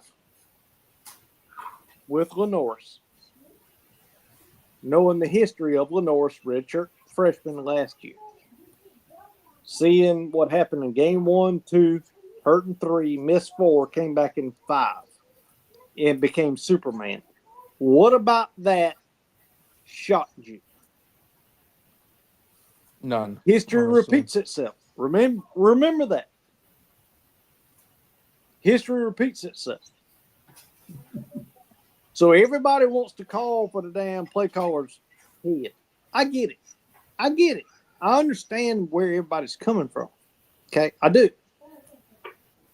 But at the end of the day, history repeats itself. If I say it once, I'm going to say it 20 times. Well, you're right. So I mean, who thought that he wouldn't show? It takes him a while to get, I guess, prepared for the moment. Yeah. Rolling. You know what I mean? But when he comes alive, he is our football team. And that's what people need to understand. He is our football team. He's not just our football team on offense. He's our football team on defense. He is the leader of our football team. If he goes down, then our defense looks like they're shitting through a screen door. Prime example You know what I mean? of that second half against Vandy. There you go. Because it's like, all right, our leader we can't win now. You know what I mean? He's down. We can't win now. Yeah, demotivates everybody, demoralizes everybody. They don't feel like they can perform to the level they can. They kind of he's like their, I guess, like you said, their leader. Their pick me up throughout the game. They know our defense knows if he's in the game, we got a chance to win. If he's not in the game, we probably don't have a chance to win. I agree with Mark. We owe LSU one, but I don't think we're gonna give it to them. I think it's going to be a competitive game if we can play defense like we played Saturday, like I said earlier. So, Well, and one thing I'll say too about, and I feel like this Shula thing has been talked about forever now about the play caller. A lot of people complaining about the play calling. My only question is, when you can't block someone, the play calling is always the plays are always going to look bad when you can't block someone. Yeah, point blank. Period. Like how can something look good when you ain't got good blocking? Because, I mean, Sellers is incredible when it comes down to breaking out of sacks and everything. He's incredible with that stuff, but he can't do that all the time. Not all the time. Not every play. Ryan, did you know we had 20 first downs? And 10 of those 20 first downs were by the North Sellers. I didn't know that. Think about it. Those are facts. That's mind blowing, though, honestly. Yeah. 10 of the 20 were by him. Single-handedly. That's just mind blowing, man. I mean, Sellers is incredible. No one's really going to debate that. My question, though, too, is because, look, I had a gut feeling about the Texas A&M game last year, and Carolina won that game. I had that feeling all the way back into the offseason, and we, it was close up until the fourth quarter with Texas A&M, and then Carolina just ran away with it in the fourth quarter. Mm-hmm. Bama is the game that I've had a feeling on coming into the offseason. And I'm going to say this. As much as I want Vandy to beat Alabama tomorrow, I got a bad feeling Bama's going to beat them and probably beat them bad. I just got that feeling. I would agree with you, sir. It's going to be disastrous. Yeah. Mm-hmm. Yeah. Because here's the thing. Pavia, now don't get me wrong. Do I think he's a great player in college? Hell yes. Do I think he'll be a professional player? No. I mean, he's my size. You know what I'm saying? You're not going. He might be a great player as a running back in the NFL, but he damn sure ain't going to be no quarterback. Hell, he couldn't see over the line if he wanted to. But for me, too, how much stock is being put in that South Carolina win by Vanderbilt? It was a good win for him, don't get me wrong, but, we were without our starting quarterback in that second half. So, I mean, you got to factor that, too, into everything. Hold on. Let me comment on this. Yes, Jackpot, I did know that Jacobs caught 18 of 19. Here's the problem. Here's the problem with that. We all talk about it. And believe it or leave it alone, people don't realize this, but I believe this to be true, 100%. Whether it be you, Jackpot, because you the biggest Gamecock YouTuber or whatever. When we bring stats like that up, people hear it. And I think other players hear it from other teams. There's rhyme or reason behind it. I think Chuck's man, greatest receiver that's ever lived, that played football for South Carolina, which hadn't lived up to it. I think he's being double teamed and chipped. Jacobs is catching everything thrown his way. The one he did miss was actually a bad pass, so it wasn't his fault. I say all that to say this. We have weapons, and if we can use those weapons to our advantage, we're going to be great on offense. The only thing I asked for is for about 5 seconds. That's it. 5 seconds of blocking for the North because we've got weapons. And I think the whole world knows we have weapons, and they know we have a weak offensive line, and that's part of our woes. That's my opinion. Yeah. And like you said, Dre Jacobs is benefiting from the double teams for Harbor. Harbor's drawing. Yeah. But somebody else has got to step up. I think somebody else needs to step up in that room. Well, I mean, look at our pass rushers last year. Same thing happened there. Yeah. What's up, Todd Gwynn? How you doing? You know, Kennard came alive because they were double teaming and chipping Stewart. And I'm a big Harbor fan. I thought he was going to have a big year, and he still could. I mean, things can still happen for him. He just got to figure out how to get away from the double team, get some separation, and get himself in position to make some catches. And like you said, there got to be some solid blocking on the offensive line to give Lenore's time to go through his progression and find the open guy, whether it's Harbor, Dre Jacobs, Mazio, Brady Hunt, one of the running backs out of the backfield, whoever. So. And you know what I think we need to do? Jack Pop made some good. He's talking about tight end. I assume he's talking about passing. Yeah. No, let's go back to old Steve Spurrier. He ain't afraid to say it. He said it many times. Matter of fact, he said it against with Steven Garcia and Patrick DeMarco the other day. I say the other day. It's a couple weeks ago, probably. Put a damn tight end as a damn fullback. If you need 2 yards, put a tight end as a damn fullback. What the hell's wrong with that? They got one in Mo Brown, but they're not using him in that way. But I mean, do you understand what I'm saying? Yeah. Put a damn tight end as a damn fullback. Yeah.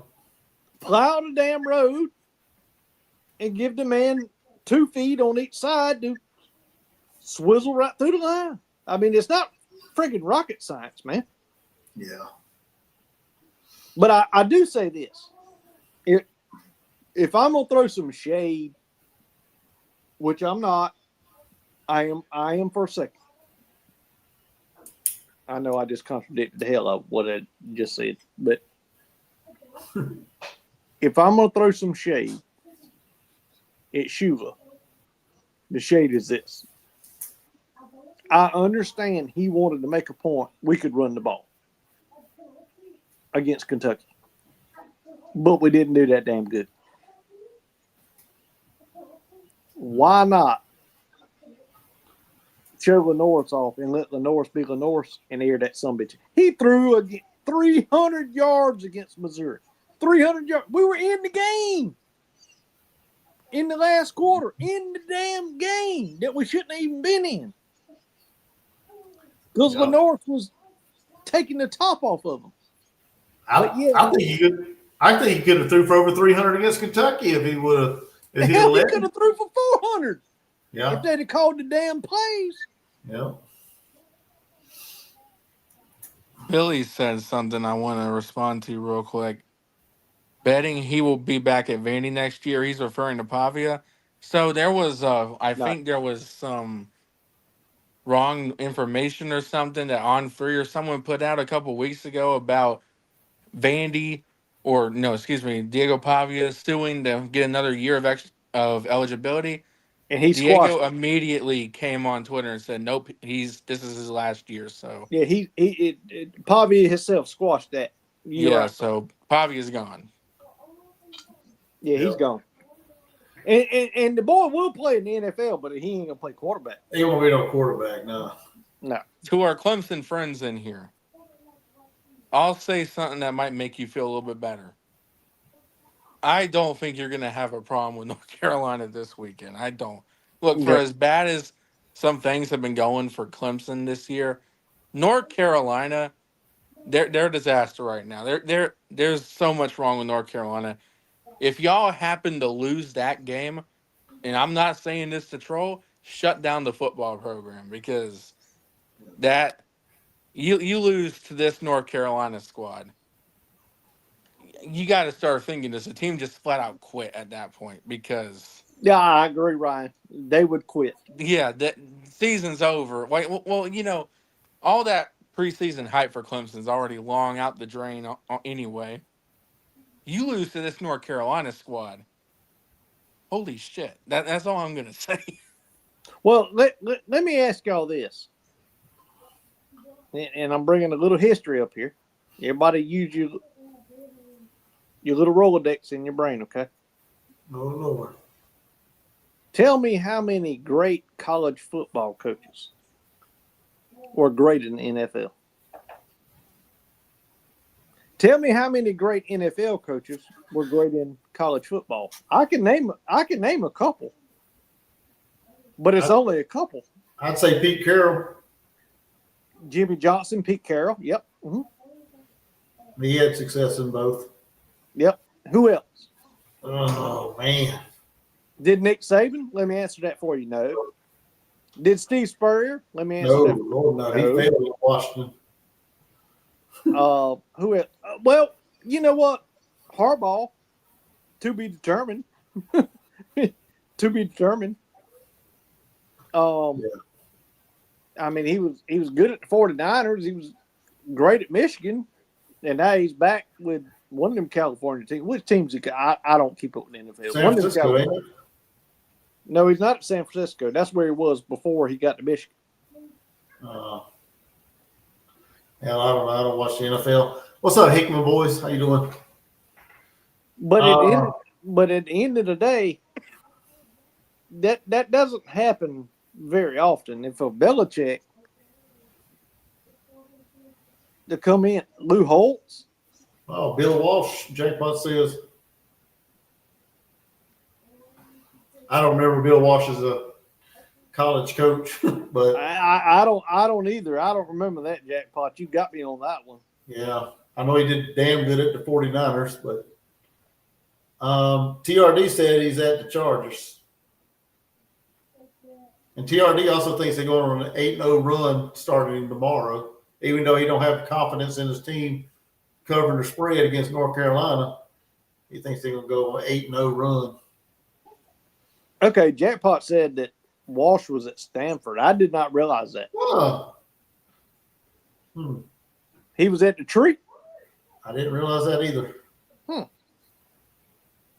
No, I didn't know that. Okay. I didn't know. That's interesting facts. Yeah. But long story short, do you think that Belichick's going to be great at North Carolina? It's a different world than what he's used to coaching. And I hate to say this, but Yeah. his success was based off of one player, Tom Brady. and that's Tom Brady. Mm-hmm. And so I don't know. I whatever. I throw my hands up on that deal. Yeah, I don't think North Carolina's going to be good either, but or at least I hope not anyway. Living up here. Clemson should, capital letters and key word, should beat North Carolina and beat them bad. But if they don't, then if you think the noise is loud now, and the noise is loud, but my lord. But David Green coached the strippers at Scores. So there's that. Okay. He was at Stanford twice, Jackpot said, so I did not know that, Jackpot. interesting stuff there. But yep. Well, I'll put the link out there again if anybody wants to join. And then I ain't gonna be on here much longer. It ain't gonna be no 3-hour show like that one night. No, Jackpot actually made a video and said them cats talked about Gamecock football for 3 hours. Them some tough SOBs. We talked about a lot of shit that night. But I yeah, do have to hop off of here now, but I hope you gentlemen have a good night, and I'll be joining in again very, very soon. Go Gamecocks! Please just be competitive against the bye week, man. Please, y'all have a good one. You too, man. Appreciate you. Spurs up. Thank you, Ryan. Oh yeah. Michael Lynn said Baton Rouge is loud. I've never been to Baton Rouge as far as football. I've been to Louisiana a couple times, but never to Baton Rouge. Now, I've been to Louisiana quite a few times, but I've never been to that stadium. I got family that live in Louisiana. I've done. And I got good buddies from the military that live in Louisiana. So shoot, I'm sitting here thinking. I've been to Louisiana, I think 6 times altogether. 6, maybe 7. I've been hunting. Been the week before Mardi Gras with my wife and family, and not my children, that was before children. Went down there and stayed. My uncle had me stay down there to work auctions years and years ago. Probably back in 2005, maybe. I spent a few weeks down there. I told you about that they asked me to go hunting with them, and they wanted to hunt rabbits and robins, and they cooked a stew, a rabbit and robin stew. And I've been down there a lot of times, and that's a great place, man. It's a great. Now listen, New Orleans is not a great place. I'll never go there again. Never. I've been to New Orleans. I'll never go there again. No, that's a crazy place. Yeah, I've been there. I think that's the only place I've ever been in Louisiana was New Orleans. No, the hell, that place is crazy. They worship witches and stuff. That's a big-ass place. The only reason why I went is we was down in Biloxi, Mississippi, and when I was in the Marine Corps, and we had some training down there, and me and a couple buddies like, hey, let's go to New Orleans. Let's rent a car and go to New Orleans. So we rented a car, took the odometer ship out, so we didn't have to pay about a mileage, for the mileage, and we started to New Orleans, and the car broke down. And y'all took the damn chip out the damn. Yeah, we had to put it back in, and we actually went to New Orleans and spent a little time there, had a few drinks, and it was, I don't know, it was different, like you said, it was a different place. Never wanted to go back. Never had no desire to go back, but I will give them credit for this. Bourbon Street, New Orleans is the reason why I carry my wallet in my front pocket. I don't carry a wallet in my back pocket like most people do. Because we got there and we showed up at the hotel, and we were drinking cold beer on the airplane. It was me, my wife, her aunt and uncle, and some friends of ours, a couple. And we landed there, and we got to the hotel. I think we took a cab or something. There wasn't no Ubers back then. Yeah. And I walked up to the bar, and I was like, can I get a cold beer? And that fella looked at me, and he said, well, where y'all from? Because that accent you got, you ain't from around here. But I said, we're from South Carolina. He said, all right, what kind of beer y'all want? He gave us our beer. He said, y'all ever been down here before? I said, no, I've been to Louisiana a couple times, hunting and whatnot and working. But no, never to Bourbon Street. And we're staying right at the corner. Like, you could look at our hotel and look down on Bourbon Street. So we were staying, I think that front street's called, might be King. I can't remember the name of it. But he said, y'all got wallets? And we all reached in our back pocket and like, yeah, we got wallets. He's like, don't put them in your back pocket. Put them in your front pocket. And we're like, what? We about half blitzed up. You know what I'm saying? Like, what? What do you mean? I was like, dude, you walk down Bourbon Street, somebody gonna steal your wallet out your pocket. Well, Then he told us after about that first beer, we ordered a second one. Well, I was drinking beer. Those two were drinking liquor. He said, another rule of thumb I'm going to give you. He said, if you go in a bar and you get a drink, don't ever set it down at the table. No. Don't set it down nowhere. And we were like, why not? He was like, because somebody had drug it. Yep. And when you pass out on the street, they're going to rob your ass. And I'm going to tell you something. He told the damn truth. The man was looking out for us. You understand me? Yep. And that's why I still carry a wallet to this day in my front pocket. Wow. What's up, Michael? How you doing? We got another Michael in here. Never seen him in here, I don't think. Welcome in. Make sure you hit the like button, please. Subscribe to Sports Talk with a Deal Maker, his channel. But yeah, man, I've only been one time and never got no desire to go back. I think the wife wants to go back because she likes to go to all these states that she's never been to and wants to see these places. And yeah, so I got no desire to go back to Louisiana. I want you, the wife, the son that lives with you. I know you got a son in college, and I know you got a stepdaughter as well. But I want y'all to go with us, and you especially, to go on a fishing trip with me. Lord have mercy. You must not want to catch nothing. Oh no, we gonna catch them. Now you might sit in the boat and eat nabs the whole time, but I'm gonna be catching. I'm gonna be catching.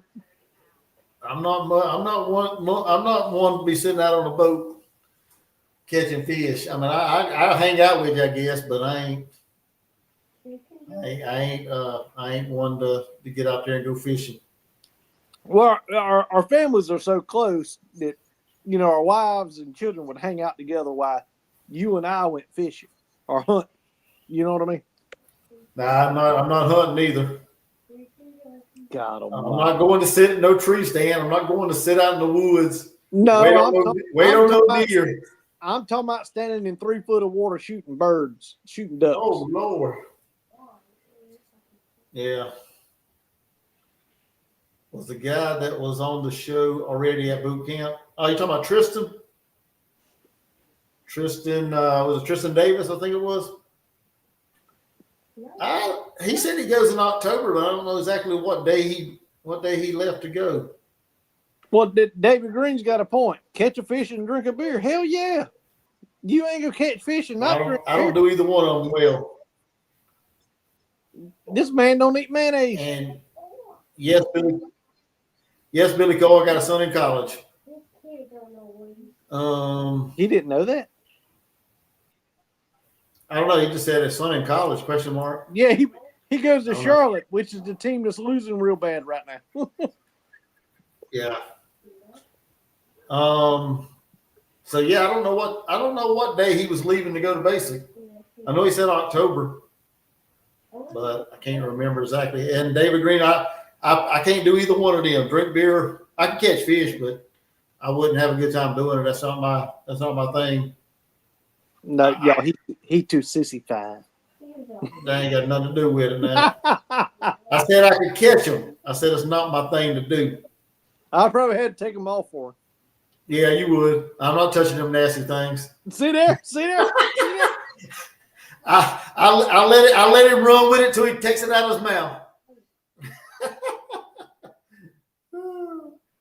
Oh man, sounds like Chuck must have lived up in Yankeeville for a while. No, he's from South Carolina. Yeah, I'm from South Carolina. I don't find enjoyment in fishing and hunting. It's just that's fine, and I respect it, and I respect it. My patience for either one of them are very, very thin when it comes to doing them things. I'm not gonna go sit in the woods and wait on an animal to fly by, run by, walk by, whatever. It's just not me. I don't have I get bored too easily. All right, let me ask you this. Now, I have a belief system. Okay. Now, a lot of people might disagree with what I'm about to say. But as a man, there's certain things in life you're supposed to do. Number one is take care of your wife and your family. I mean, that's neither here nor there. Everybody knows that. You're supposed to be the number one supporter of your wife and family, this, that, the third. But if you got a wife that makes triple what you make, there ain't nothing wrong with that either. But a man is supposed to cut his own grass. And I believe this to be true. Cutting grass is probably, I guess that would be my yoga, if you call it. That is like my woosah, peaceful. You know what I mean? What better thing can you do in life once a week than get on a lawnmower, cut your grass, and as you're cutting it, having your own moment, and when you turn around and look at it, see the success that you just it's immediate success. Mm-hmm. It's cutting grass. To me, now I said all that to say this. To me, deer hunting, duck hunting, turkey hunting, coon hunting, and fishing is the same thing. You don't always have the success, but it's those moments, call it the brotherhood, the fellowship, whatever you want to call it. When you're sitting out there and you're all by yourself, it's a woosah moment. Like everything in the world, in your mind, the troubles that you might have is gone. It's gone. Just for that 2-hour stint of time. Yeah. And now you're in the nature. You're hearing things that you wouldn't normally hear. It's just beautiful to me. It's beautiful. It is soothing. Yeah, I get it. But you don't see it that way, which is fine. But that's what it is. Yeah. Or say get on a bike and ride for 30 to 60 miles. Hell no. I can't do that neither. Negative, No. Ghost Rider. Hey, I'm not riding no 30 miles on a bicycle. I'll tell you what, R. Let's walk about 300 yards through the swamp with a 250-pound sacks of corn on each damn shoulder, and that's soothing to me. To dump that corn up for them deer. Everybody's got things in life that they enjoy doing stuff like that, that gives them that peace, that tranquility, out in nature, whether it's hunting or riding a bike or whatever. Mine, I like going up in the mountains. I like going up and hiking up the hill and looking out over all of God's beautiful creation that he has to offer. I would love to have enjoy something down that mountain I could shoot. That's my peaceful, that's my tranquility, stuff like that.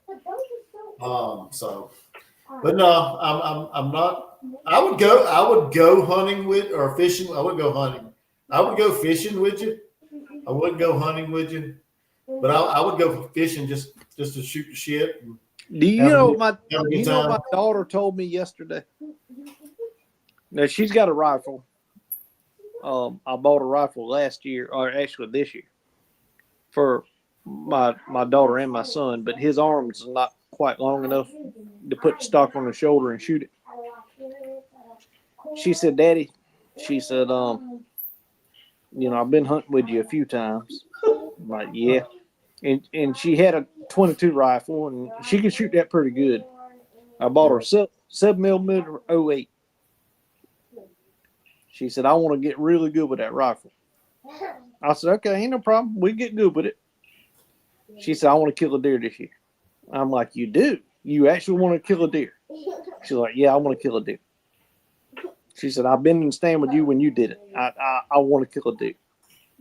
And I'm like, "Well, why do you want to kill a deer?" She was like, "It's just so peaceful, and we're shooting it for the right reason. We're going to get it processed. We're going to eat it. We eat a lot of deer meat. And, that's just something that I enjoy doing." And I'm like, "All right."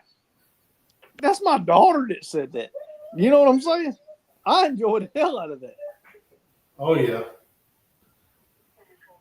Sorry about that. I'm texting my son, my oldest son. The one that's in college. He asked me a question.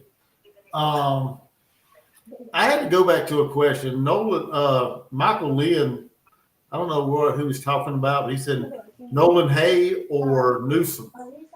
And I don't know. I missed the conversation there. I don't know if somebody asked him a question or somebody asked us a question about the offensive line, but he wanted to know something about Nolan Hay or Newsom. So I don't know. So Michael, if you can readdress that, if that was a question, let us know. And we'll try to answer it.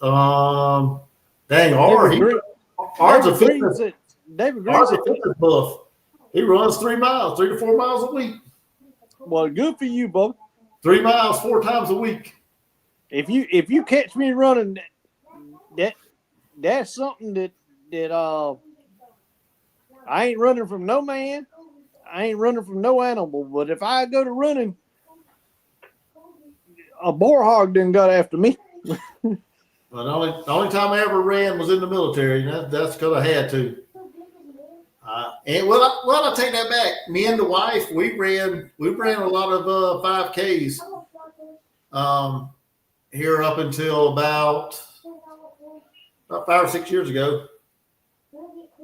So I put on a lot of weight since I was in the military, so I wasn't able to run as fast as I'd like to, but I was still able to do them. I think I could probably do one now. David Green said he made a lot of money sitting in a deer stand. What? I have no idea what he's doing up there. How you make a lot of money sitting in a damn deer stand? TRD did all his running in the Marine Corps. Yeah. Shit, we used to run 5 miles a damn day when I was at the police academy. Shit on that.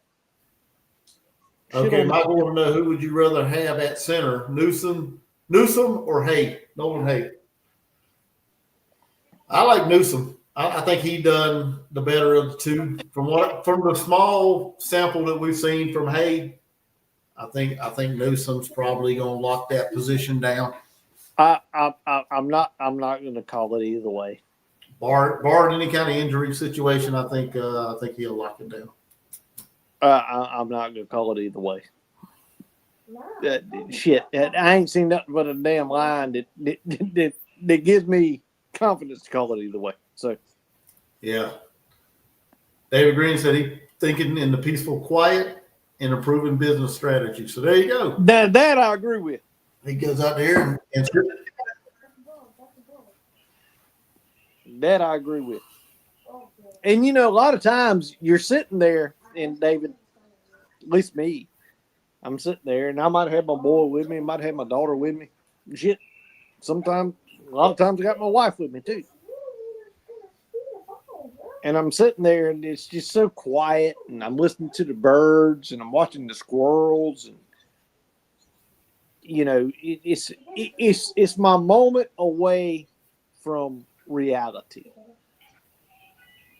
You don't have to worry about business problems. You're out there in the nature, loving it, and I love nature. And I love the nature of hunting and understanding that I have my grandfather was a big believer of this. He raised cows, chickens, farm tobacco, row crops, corn, soybeans, had a lot of pigs. Uh-huh. You don't kill anything for no reason. Period. End of conversation. If you kill it, you better eat it. And I've lived by that mantra all my life. That if I kill something, you best believe it's gonna get cooked and ate in my house. But being out there to hunt and relaxing, mind clear, it's like a yoga wusa meditation moment that you have every time you go. And it's also the sport of it too. trying to outsmart the Wild. The sport plays a part of it. But I agree with what he said. I mean, it plays all of those roles. It really does. Yeah. Yeah, I don't. Let me see here. Hey, Billy Cole wants to know: have we a time on the LSU game tomorrow? Hopefully, we'll find out by Sunday or Monday. Maybe after tomorrow. I think it's going to be Sunday or Monday. somewhere between 7:30 7:45. Yeah, it's a night game for sure, no doubt. Yeah. 7:30, 7:45. Yeah, I guess it depends on the other matchups and it depends on the matchups, how everybody fares tomorrow and what games are going to be played, or it's going to be a night game where they're going to put each other, whether they're going to be on primetime ESPN or SEC Network or ABC or whatever it is. So I would venture to say we'll probably be 7:45 on the SEC Network. If I had to guess right now, that's where I would say South Carolina LSU will be playing at. Anybody going to bet on the Clemson Duke game? Well, they play North Carolina tomorrow, and then they got Duke, right? Is that how it goes? I think that's their schedule. But no, I don't think I'm betting on Clemson and Duke. Jordan, he'll probably throw some money on it. What, on the Clemson game? Clemson and Duke, whenever they play Duke. No, I mean, that's to be determined. But tomorrow, damn right, I'm taking Clemson.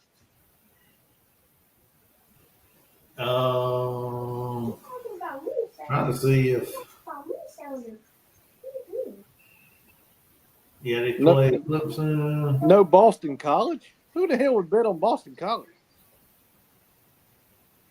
Yeah, they got Boston College and SMU and Duke's further down, I guess. Yeah, I no, hell no. I ain't betting. I don't know. He's asking about Clemson and Duke. I don't know. Yeah, I ain't messing with no damn Boston College. No. All right, Bubba. Well, I'm about to jump off here. Yeah, I'll get ready to shut it down. So appreciate everybody for hanging out. Make sure you hit the like button, subscribe to the channel, subscribe to Sports Talk with the Dealmaker. It's his new channel. He got rid of the other one and got him a new one. So go subscribe to his channel, build it back up, as he's got a video on there, and I'm pretty sure he's going to put out some more content. Hopefully this weekend. Who knows? What's up, Brian Harrison? How you doing? But everybody go check it out. Subscribe to this channel. I'm right there at 1,500 subscribers, so I'm at like $14.99. So if you know anybody, let's get that man to 1,600. That's when I deleted my channel. I was at 1,600. Let's go. I need one more. Find somebody out there that likes Gamecocks and have them subscribe to this channel, and then also subscribe to the Dealmakers channel as well. Tomorrow night, like I said, I may do the Florida State Miami game just to be on here. I don't know yet. Depends on what the wife's got going on. Depends on what she's wanting to do tomorrow night, but I may do that game just to hang out and be on here. So if I am, y'all come check it out, hang out with me. If not, I'll see you guys Monday for our next live show, and hopefully I can come up with some content for this weekend to put out. So y'all have a good night, and we will see you guys in the next one. Appreciate y'all. Thank you.